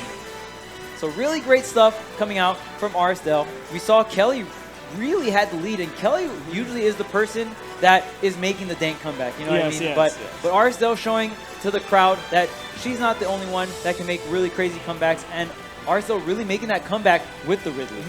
What's really important that Aristel did is that she was very aware of her kill moves. Like, she was aware of the setups and, like, what she can do to seal out a stock. I do think that Kelly was kind of struggling with that if she couldn't find, like, a raw knee or something. Yeah. So, we'll see what happens going into game 3. All right, so looks like we're going to stick it with the same characters, but we're going to be at Kalos Pokemon stage here. Very popular stage in terms of, like, competition. That side B caught her while she was still under the ledge. Wow, and that side B Raptor Boost does have super armor. Yes, it does. Yeah. Oh, just like that short hop knee. Wow, and Ridley's so huge that it caught his head. Yeah, that was a rising knee, by the way. you're not gonna get that on the Olimar. Yeah, no way. That wouldn't even hit the sour spot. But Ridley being so tall, such a gigantic and huge target that Kelly is definitely going to abuse that, get that knee hitbox, and a very, very quick first stock in this game number 3. Yes. All right, going in. Aristel with the parry, though. I like Aristel's patience. Just kind of waiting for them to come in. Just playing a little bit on the defense. See right there? And sometimes you got to do that. Sometimes, especially against an overwhelming character like Falcon. Oh, yeah. Ridley is a character Slow it down a notch. Right. You definitely want to establish your space and use the fact that you have these gigantic hitboxes. Right. Like, you don't want to be in close quarters. Like, you don't want to force the approaches like Ridley if you just can't. You know, if staying back is the better game plan, that's what you got to do. Oh, and Arcel almost getting that edge guard. Back air not going to quite hit its mark there. Space Pirate Rush going to get beat out by that dash attack. There's the up B, and oh, she actually let go of shield, but it didn't go straight to Kelly. It like went into the floor, so it didn't hit her. Oh, the grab not going to connect here. A Falcon kick, and Kelly is keeping the pressure on, trying to get this Falcon punch still. Yeah, I love the Falcon punch like setup that she thinks, like jumping so high so that if your opponent is trying to come up with an attack, the attack would miss, and the Falcon punch would pretty much just like whiff punish them in the most stylish way possible. Oh my goodness, she tried to go for a stomp knee, which is true at certain percents. Oh man, but Arcel still surviving here. And man, she's sitting at 146%. Oh, Space Pirate wait, Rush. but she's making it back. That could have been really bad for her. Yeah, and because of that wall, both of them get bounced back up. But now Arcel is on stage trying to get this edge guard. The forward air pressure on block. Oh, there's the Raptor boost. Has a lot of lag when it doesn't hit anything. Okay, side B onto the ledge here. Oh, the up B almost finds its mark, but Arcel retaliating the forward smash. That almost did it. That is so strong. Almost killed. Might have to slow it down and off, but catching the high recovery, she can still make it back, but not. She can still make it back, actually. Oh, no, she can't. Wow, and Arcel with the clutch gimp right there. 3 nairs, back to back to back. After that forward smash, what a play. Nair covering so much space, and she was smart enough to know in the what spots to put him in, high or low.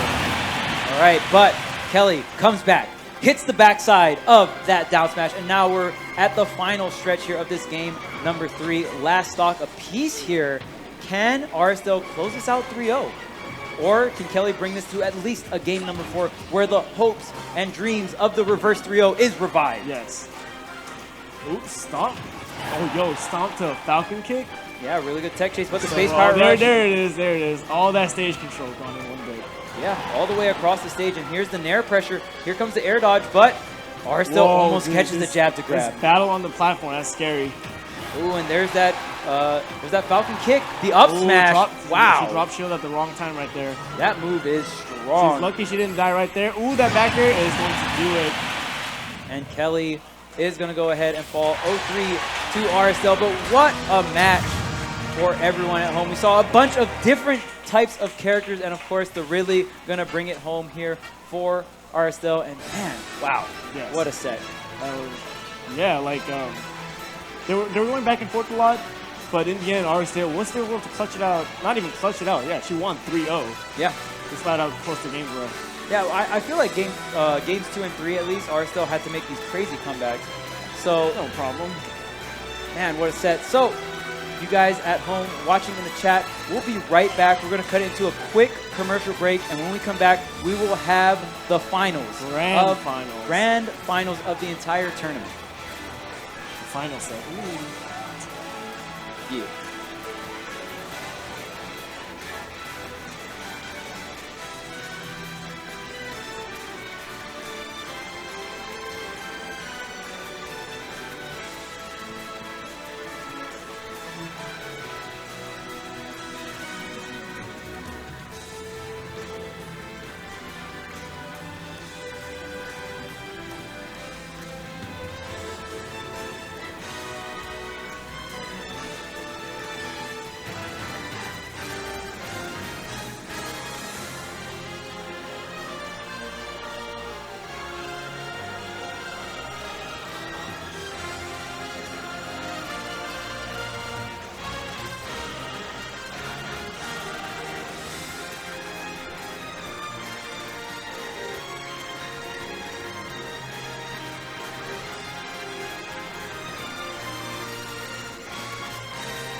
Nerd Street Gamers is the forefront of community-based gaming in locations expanding throughout the United States. Nerd Street Gamers brings the community, the tournaments, the professional team boot camps, and the celebrities to your backyard.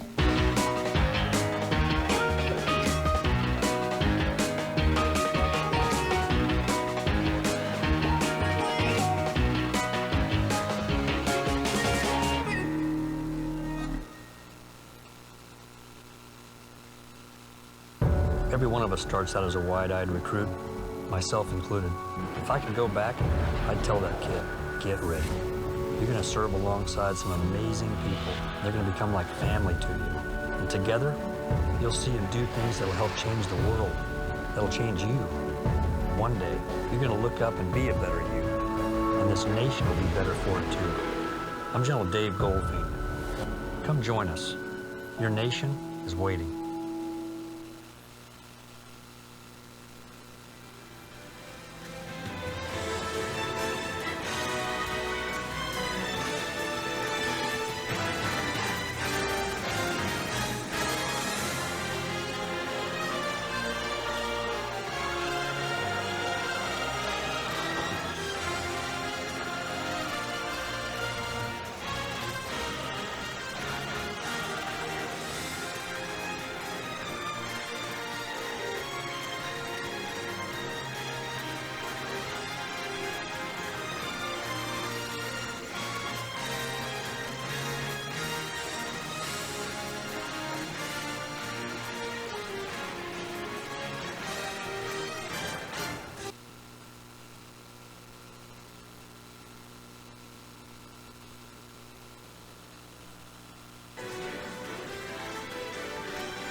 Hello, hello, and welcome back, everybody.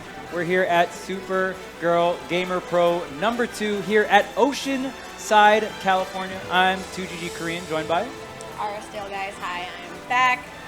Those were some crazy intense sets earlier. I'm gone a little shaky after all that. Yeah, you had a lot of clutch edge guards, a lot of crazy comebacks. It was really fun to watch. Oh man, yeah, it was a lot of work. I feel like definitely, like, looking back at it, I know there's things I could have done differently, but at the same time, I had a really good time. Definitely all part of the game, certain matchups. I probably shouldn't have gone Samus. That's something that I probably should have brought out my Yoshi. I don't know why I hesitated, but it's all right. That's, another thing. It's all about learning, adapting as well. He's a great player, and this is going to be a really great grand finals that we have up next year.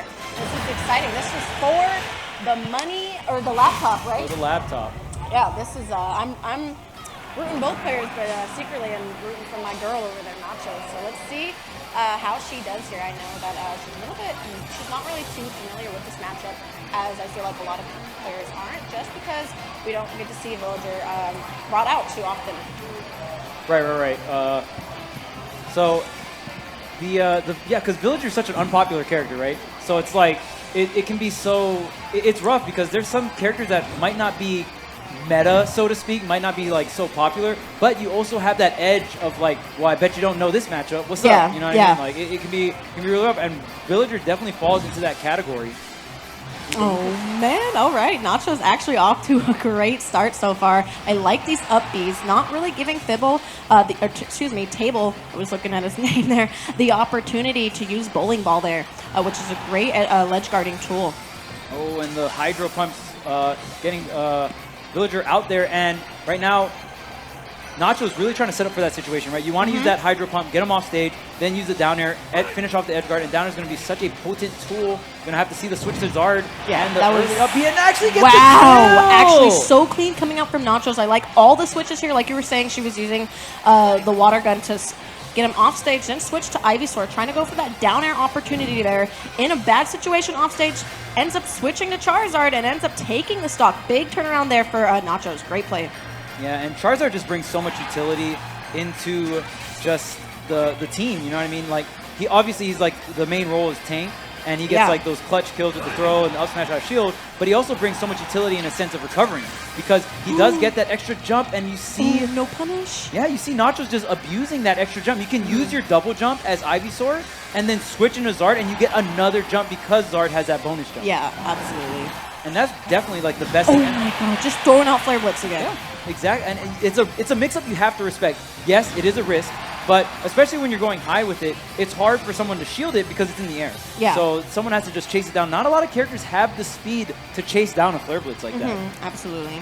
Or you can just straight up get hit. The up throw is going to be enough. Wow, gonna take it. I thought actually the platform she was going to get that up throw on the platform there, but doesn't even matter. Ends up taking the stock there.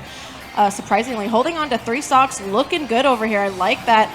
She's recognizing too that she's at a high percent, and she's going to stick with Charizard, because if she switches to Squirtle or Ivysaur now, you're gonna you're gonna die. 100%. Oh, air dodges into the Lloyd, but still alive. And look at that Flare Blitz.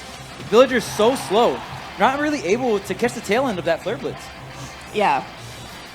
Wow, just still holding on to the stock. They're almost at 200% here. It's crazy because all the damage that she's taken from like 150 to 200 has been mainly Flare Blitz. Exactly, yeah. Like self-sustained damage, pretty much. Yeah. Sorry, the lights like shook when you moved. Man, but she's, nevertheless, Nacho is doing a great job really holding a neutral here, kind of playing super dominantly, definitely recognizing how to deal with the projectiles, patiently waiting in shield here, kind of converting off of his mistakes or if he's moving first. And I like that she's recognizing all these different options. So great job. And for Table too, actually applying so much more pressure now. Definitely is going in, starting to rack up some percent, and I don't know, still could be anyone's game at this point. What do you think? Yeah, for sure. And these slingshots are so much more effective the taller Pokemon that Nachos brings out, right? We saw how difficult it was for Table to get the hit on top of Squirrel, especially with the slingshot. He has to sink the slingshot so low. but you know, obviously like Ivysaur and Charizard are much taller. There's the down throw, and right off the top we go, and Nachos with a very, very convincing game number 1. Wow. Great job to Nachos here. Wow. This is already looking super intense here. Yeah, I mean, and it's just such a back and forth, but I just feel like there's so much stock value coming out of Nacho, especially that first stock. She died at over 100%, and she is, or no, over 200%. My bad, over 200%. And we look at Table. Table's dying like around 100 every stock. So it's like in terms of stock value, I feel like they're doing the same amount of damage, but Nacho knows exactly when and where to get these stocks. Yeah. And that's where it's really turning for Nacho, and that's I feel like that's where she really has the edge. Yeah, not only that too, but she is waiting and shield lock. She's playing a lot more, I feel like, defensively than offensively too, but it's still working out in her favor. Like you said, she's knowing when to be aggressive and then when to kind of like hold back, wait and shield, or wait it out. I like that dash back too. I like that she's mixing up her movement, kind of making it super difficult for her Table here to get a read on her. So this is looking great so far, but you know what? We've seen Table adapt before, just like in our set. I won the first set, but he took it right back, ended up winning. So it's like anyone's game, like I said, Smash is all about adapting, and especially to your opponents and characters. So got a new stage. Definitely might be a stage that could be a game changer for him. Oh my goodness, going low there. Oh, but there is the down air dunk. And we talked about it this entire time, right? Time and time again. The down air is going to be a very effective tool against Villager because there's no hitbox on his recovery. He's just helplessly coming up with the balloon, just hoping. He's just coming up vertically right in your face, and that is free for Ivysaur. That down air hitbox is massive, and yeah, that's a scary situation to be against this cute Pokemon. So who's not so cute in this situation, looking kind of scary. Oh, trying to get that extension, the tech chase into the grab, and wow, this Ivysaur is going all over the place, really just moving around with the character. And I mean, especially for Ivysaur, a character with not the strongest neutral, but still, I mean, Nachos is doing just such a great job just getting all these different hits and putting Table in all these bad positions. Okay, another dash grab here, and that one thing as well is like both these characters have those tether grabs, especially, or at least when Ivysaur is out. And I love how diverse Nachos is because we just see Nachos using so much of the Okay, answering back with the down air spike there. Okay. All right. Table's like, no, you know what? You're not the only one with the spike. I got a down air too, but you hanging on the ledge a little too long. That invincibility doesn't last forever, and Nachos closing out the stock with Squirtle, something you don't see too often. Yeah, usually he's kind of like that starter Pokemon that you use just for the 0 to 60% there. A lot of, like you were saying, a lot of people end up taking the stock with Squirtle, especially because his kill power isn't that great. He has a few killing options, like back throw, usually at the ledge. So that was actually really cool to see, like a down smash connecting there at the ledge and taking the stock. I haven't seen that in a long time, so that was pretty clean. Just my personal opinion, I think Nachos' strongest Pokemon is her Squirtle. I think her Squirtle does so much work for the team, and even though we don't usually seal the Squirtle, like sealing out the stocks, obviously, because you want to utilize everything else, but an unfortunate SD coming out from Table, and that will be a 2-0 advantage here for Nacho. She just needs one more game to close out and win this tournament. Yeah, this is getting really hype. She's almost this close to winning the laptop. She is one game away.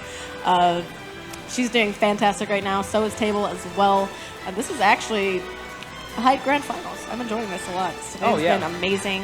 Again, guys, thank you to the sponsors, Air Force, Turtle Beach, DX Racer, Rocket, and Lenovo. Lenovo. Sorry, I'm just like, wow, these are a lot of sponsors. Thank you again for this opportunity. This event is still going on. We got this possible last game. Let's see where it takes us. I'm excited. Isabel, okay. We got the switch to the Isabel. All right. Mayor's assistant herself coming in to Smash and coming out. Very similar character to Villager, but with actually a decent amount of changes to the character. Like, she has a lot of different moves. That jab, is so adorable. What is that jab, like, the best, like, what is it best used for? Because I feel like higher percents, you can actually set up jab and a down smash. Really? It's frame tight. It's very difficult, but you can do it at around like 110, 120. Because otherwise it doesn't look like it kind of follows up into anything else. Right. You kind of just like mash it out and then like reset. It kind of looks like one of the worst jabs in the game. So low-key. yeah. Okay, man. All right. Isabel needs some love, but she does have that like fishing rod as well. So maybe she's bringing out. Excuse me, if Nacho's bringing out like her Charizard or something, that could definitely catch her like off stage. And it's actually a good mix-up tool. It actually kind of catches you by surprise. Like, oh, okay, that caught me. Like, yeah. Okay, so already though, looking a little better than the Villager as well. I feel like it's slightly different, kind of the same stuff going on, but Table looks pretty comfortable with her. Yeah, they're like I would say like about half of the moveset is similar, like up air, down air. The slingshot moves, forward air, back air. Oh, wow, that was weird. That was really awkward. Like, it caught her, but then she, like, dropped out of it or spot dodged or something. That was very interesting. Smash always has stuff that's, like, questionable. Yeah. Oh, there's the jab. Just quick get off me, jab them away. They're still kind of, like, close distance as well. I guess to kind of create some space there. And pocket. Yeah, pocket and grab are similar ones. But the fishing rod. That's something we haven't been seeing from Table as well, too. Usually, like, a lot of Villagers or Isabels love to pocket Ivysaur's Razor Leaf. So maybe that's why she's probably sticking with Squirtle a little bit longer as well, because that's actually, now that I think about it, he can definitely be using that against her, and that's arguably, I think Razor Leaf is probably one of the best projectiles, or definitely like it's super, helpful. So, yeah, super smart that he's recognizing that as well. Oh my gosh, the down air again. At least this time, and I actually like the switch to Isabel because we can, or Table can use the fishing rod instead of the up B to get back to ledge, and that's a little trickier to down air. Yeah. Right there, that was just a hard call out on the ledge drop. Right there, Table thought he was safe to do like a ledge drop, maybe fair or something of the sort. As a very common villager option off the ledge, and just a really hard call out from Nachos. Oh man, trying to go for the deep edge guard. Still kind of maintaining some stage control here. Reset. That fishing rod is technically kind of like a grab, but you can shield it, so it doesn't have like grab properties in terms of like it beats shield. Yeah, it definitely looks like Nacho's recognizing that. You see how she's definitely like, okay, he's gonna throw. I'm gonna wait and shield there. Which is nice, because if it did grab, if it was a command grab, that would actually be so really broken. So, all right. So right now, Isabel still holding it down, but an unfortunate SD coming out from Nacho. I believe she thought she had more jumps. Yeah. So that Flare Blitz was into her death, and right now, I mean, Table still had the lead regardless. So it's like now Table in a position where he had the lead. Now the lead's extending a little bit farther, so we'll see if he can close it out, or if Nachos can make this comeback happen, because right now, Table's making a comeback in the set, because if he is able to win this, he is going to be able to make the reverse 3-0 a possibility. Yeah, definitely. And that's what I'm saying. All about character adaptation, recognizing what your opponent's going for, and I feel like Table's actually getting great reads and reactions here off of Nacho's play. So this is looking a little more rough for Nachos here, and kind of looking like Table's game. And there we see that tether coming in. That fishing rod, not only a grab kind of tool, but a recovery tool as well, something that Villager does not have access to. Oh, okay. Vine Whip, you're going to close out that stock there. Yeah, Vine Whip, one of the better quote-unquote sword moves in the game. I know, exactly. It has such a massive hitbox, too. If you think about it, like, that's actually kind of broken. Like, it's massive. Ivysaur, definitely the king of massive hitboxes. For sure. There's the up tilt into the up air, and I mean, I've seen Ivysaur make some crazy comeback. This character can kill you absurdly early. Table just directional air dodged right in her face. No reaction coming out from Nachos there, but I like that she's still holding on to the stock. Still a big possibility for her. Ooh, the down throw from the fishing rod actually almost seals it out. The Nair. Wow, if the down be fully connected. Oh my god, the Flare Blitz. No. This is really, really scary. Charizard with max rage here. You're giving a heavy character oh man, this is opportunity. So scary. Oh, the air dodge. Oh my god. Uppy. Oh my god. Oh my god. Ooh, that almost killed. And right now, Table is in the corner against this very angry Charizard. The Flare Blitz giving me anxiety. This is so crazy. Oh this man, is super close. Over 200%. Nachos is still alive. Oh, but the down B. The Lloyd ended up taking. That was actually really, really smart of him to kind of like backpedal, place the Lloyd down, because you know what she wanted. You know she wanted that grab, and definitely she almost had it. She almost brought that back. But that was a smart play coming up from Table there. That was. Whew. And Table knew exactly what what he needed, or he knew exactly what Nacho needed to win. He was doing a lot of shields, so it's like, okay, well, the only answer to that is pretty much grab, right? So he's going to cover himself with that Lloyd, and that's like the cool thing about, I mean, that's probably one of the biggest differences between Villager and Isabel is how they use the Lloyd. Yeah. Isabel definitely used the Lloyd as more of a trap, as to where Villager uses it more horizontally and kind of comes in with it as staggered pressure, as where Isabel like sets it up as he a trap. kind of like runs with it, but then Right. she sets it down, and then it kind of like, depending on the stage too, it can kind of be like hidden. So at the same time, like it's creating new opportunities, and I like. Yeah, I was actually surprised he wasn't using it more in the matchup, but there we go. Table getting one game out of this, going into game 4, guys. This is getting this is getting close. Yeah, and the Isabel switch is really big. I don't know if Nacho has any counter picks ready for the Isabel. I feel like the trainer did fine. She was slowly adapting to it. It is a similar character, but it is different, right?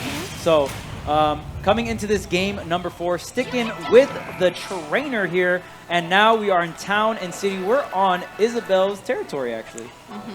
Definitely got back to the Animal Crossing stage. We've got town and city. I like that we have the triplats, the platforms here. Those kind of come and go. You can utilize those at will once they're on the stage. But yeah, this is going to be really interesting. We have high ceilings as well, so it means that characters are usually going to be living a little more higher percents, especially because there's more room. But let's see where this game takes us. And pretty much right now it's looking super even. So this is going to be coming down to the nitty-gritty, I feel. Yeah, a lot of back and forth for both of these players. And I love how Table's using that up tilt, that broom, as an anti-air. It doesn't count towards Isabel's like hurt box because she's just using the broom. So able to create a lot of like space above her. And it just like makes Isabel so much more dangerous to fall on top of. That's something that Villager kind of has, but it's just not as big of a hitbox. Yeah, it's actually a great up tilt, and I feel like it kind of like swoops you in too. It's kind of, oh, okay, yeah, that was so that was pretty close. She got like one little balloon left there. Definite imminent death right there. Yeah, that was intense. I like that she's going for those. He's trying to call it a jump there as well. I like that he's being a lot more patient in this matchup. Or in this game, excuse me.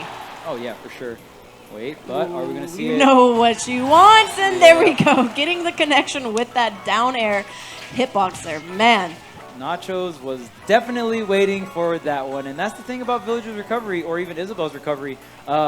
It does cover a lot of distance, but it's not the quickest. So especially if you go so low, your opponent, especially if you're dealing with an Ivysaur, they definitely can sit there and react. And there it is, abusing that slow Isabel. I mean, she wasn't made to like run across the city and do all this crazy stuff. She's pretty slow too. Yeah, she's a secretary, you know what I mean? Like, yep. She's all like dainty and yeah, exactly. So cute. that flare blitz definitely something that's a little too quick for Isabel for her to punish. Maybe she can get an affair or something. She does have like she can run and then like throw out a projectile. But right now, Nachos is still abusing that Zard weight, living all the way to 178. But the punish. At the same time, too, I did like the combo that we saw earlier from Nachos. I like that she went for the down air nair there into Vine Whip. Usually a lot of Ivysaurs like to do double up air as well. It's usually about 50% early on if you do get that early grab. So, okay, closing out with that fair there. I like how the set's going so far. This is actually... There's a lot going on. Oh, yeah, it's very competitive. And I love that Table knew that, you know, Nachos likes to go for these high flare blitzes, right? So Table doesn't have the speed to cover these flare blitzes high, but you can hit her before she flare blitz. And that's what we saw Table do exactly right there. Just be very aggressive. I know you're going to come up high with this flare blitz. Get the slingshot up there, and bam, took that stock. And now we're at 2 stocks apiece at this game number 4. Okay, getting in with, I believe, quick attack there with Squirtle. Oh, yeah. Definitely trying to close off that space. She wants to get in. Doesn't want to give Isabel the space that Table wants here.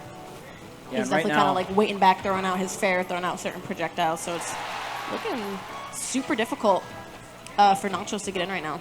Yeah, Table is definitely in survival mode, but you can't survive that back throw. The yeet coming in clutch here for Nacho. Yeah, that's actually also a super deceptively strong move. Yeah. Consistently, yeah, we'll take the stock as well. And yes, the yeet, as you call it. I like the it. Pokemon trainer, like all the trainer Pokemon, they just love killing you with throws, man. All 3 of them. Yeah. They are down. Oh, man. Okay, yep. I like the platforms. Those are cute little hops there. Oh, that down air hitbox too. I like that. She is using that as well, not only off stage, but in neutral as well, because that hitbox is massive. Oh, thought that was an opportunity. Oh man, and you got to watch that fishing rod too, because she can also just, Isabel can just reel it in as well to catch like you not like doing a ledge option and stuff like that. It's very, very tricky. And another great thing that I've seen tables set up as well, when you put the Lloyd down, there's two ways you can actually activate it. If your opponent goes over it, it'll activate, or you can activate it yourself by pressing down B again, and it'll just go. Whoa, and a very aggressive flare blitz. Made it back. Ooh, man, so scary. Oh my god, the up throw, not being able to take it. Charizard looking a little chunky here. There we go. Every single stock, Nacho's living above 150%. That one was like 180. The last stock, about 200%. How much mileage is Nacho going to get per stock? Oh my the gosh. Vine Whip! That will take it. Nacho's taking the tournament. We do have a female representative winning Supergirl Gamer Pro. Wow, congratulations. And everybody popping off in the venue. What a conversion coming out from Nacho. She got the Razor Leaf. Now, most trainers would autopilot into that up air, but Nacho's, she wants the kill. She wants the stock. She wants the game. To close it out. She wanted that laptop. She wants this tournament. So she got the Vine Whip right after that DIOA on the Razor Leaf. Very clutch stuff. Got the sweet spot of the Vine Whip, and just shows you how deadly Ivysaur is. Get extremely early stock. I believe that was under 100% right there. Yeah, that was definitely like, you were dead. I saw that.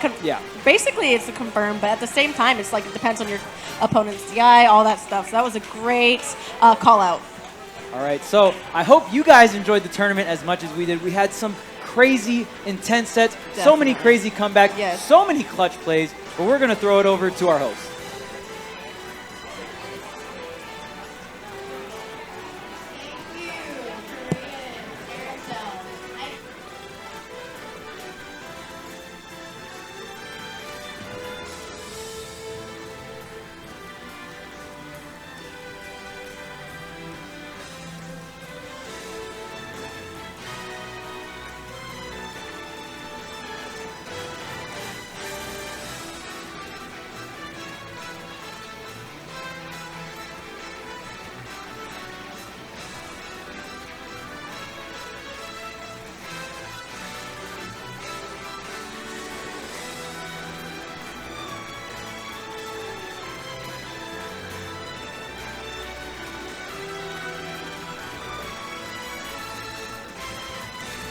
To Air Force standards.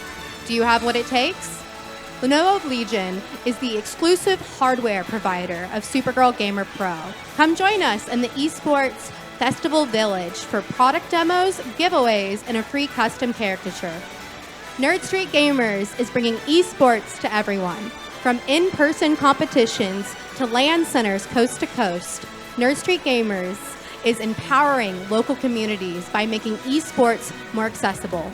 We'll be back after a short break to show off our winners and give away some prizes.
The National Championship Series is in full swing, providing high prize pools, a unique point system, multiple tiers, and fair gameplay to all who participate. This is taking esports to a whole new level. Anybody from any background, any social status, any competitive level can join and feel like they're the part of the community. Prize pools reaching upwards of $25,000, a leaderboard, and a long list of perks. Competing in the NCS is where you want to be.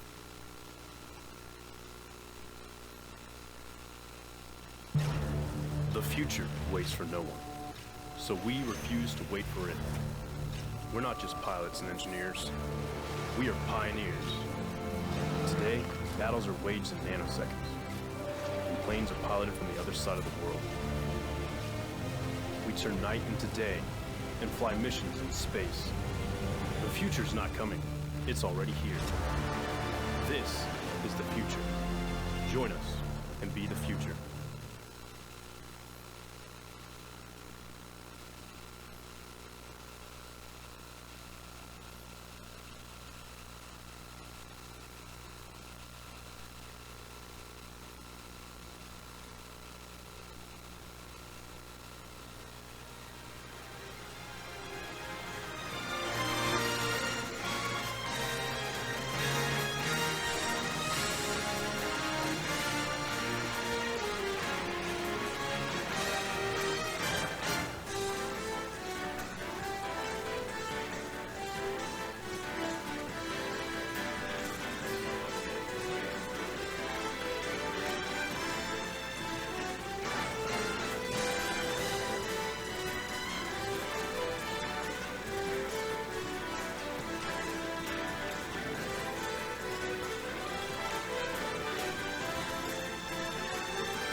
Welcome on back to Supergirl Gamer Pro here in beautiful, sunny Oceanside, California. I'm your host for the weekend, Abby Sherlock, aka Sherlock Homie. And we're here with our top 3 from our Super Smash Bros. Ultimate. I know, super exciting. So we're gonna kick it off first with our Lenovo Legion Special Award. So this, from our lovely sponsor, is going to the player today who committed the most cool, outstanding move. And we have a check here with $300. And that will be going to Arendelle. Woo! What? There you go. And now we're going to move on to our third, second, and first place winners. Our third place is also Arendelle, and she will be receiving a backpack with a keyboard and Bluetooth speakers. Cool. And then for our second place, can you give me your name again? It's Table, right? Yes. Table. Table, yes. Table will also be winning a backpack with a keyboard. Woo! And finally, for our top winner of the day, the amazing, the astounding Nacho, you will be taking home a Lenovo laptop yourself, a full laptop. Are you excited?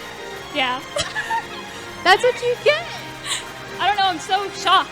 I didn't think I'd get this far. You did really well. When you put on the work, good outcomes come out. But today we also have a headset that we're going to give to you today. And look, hey, look, we got a badge here. If you want to grab your badge, yeah.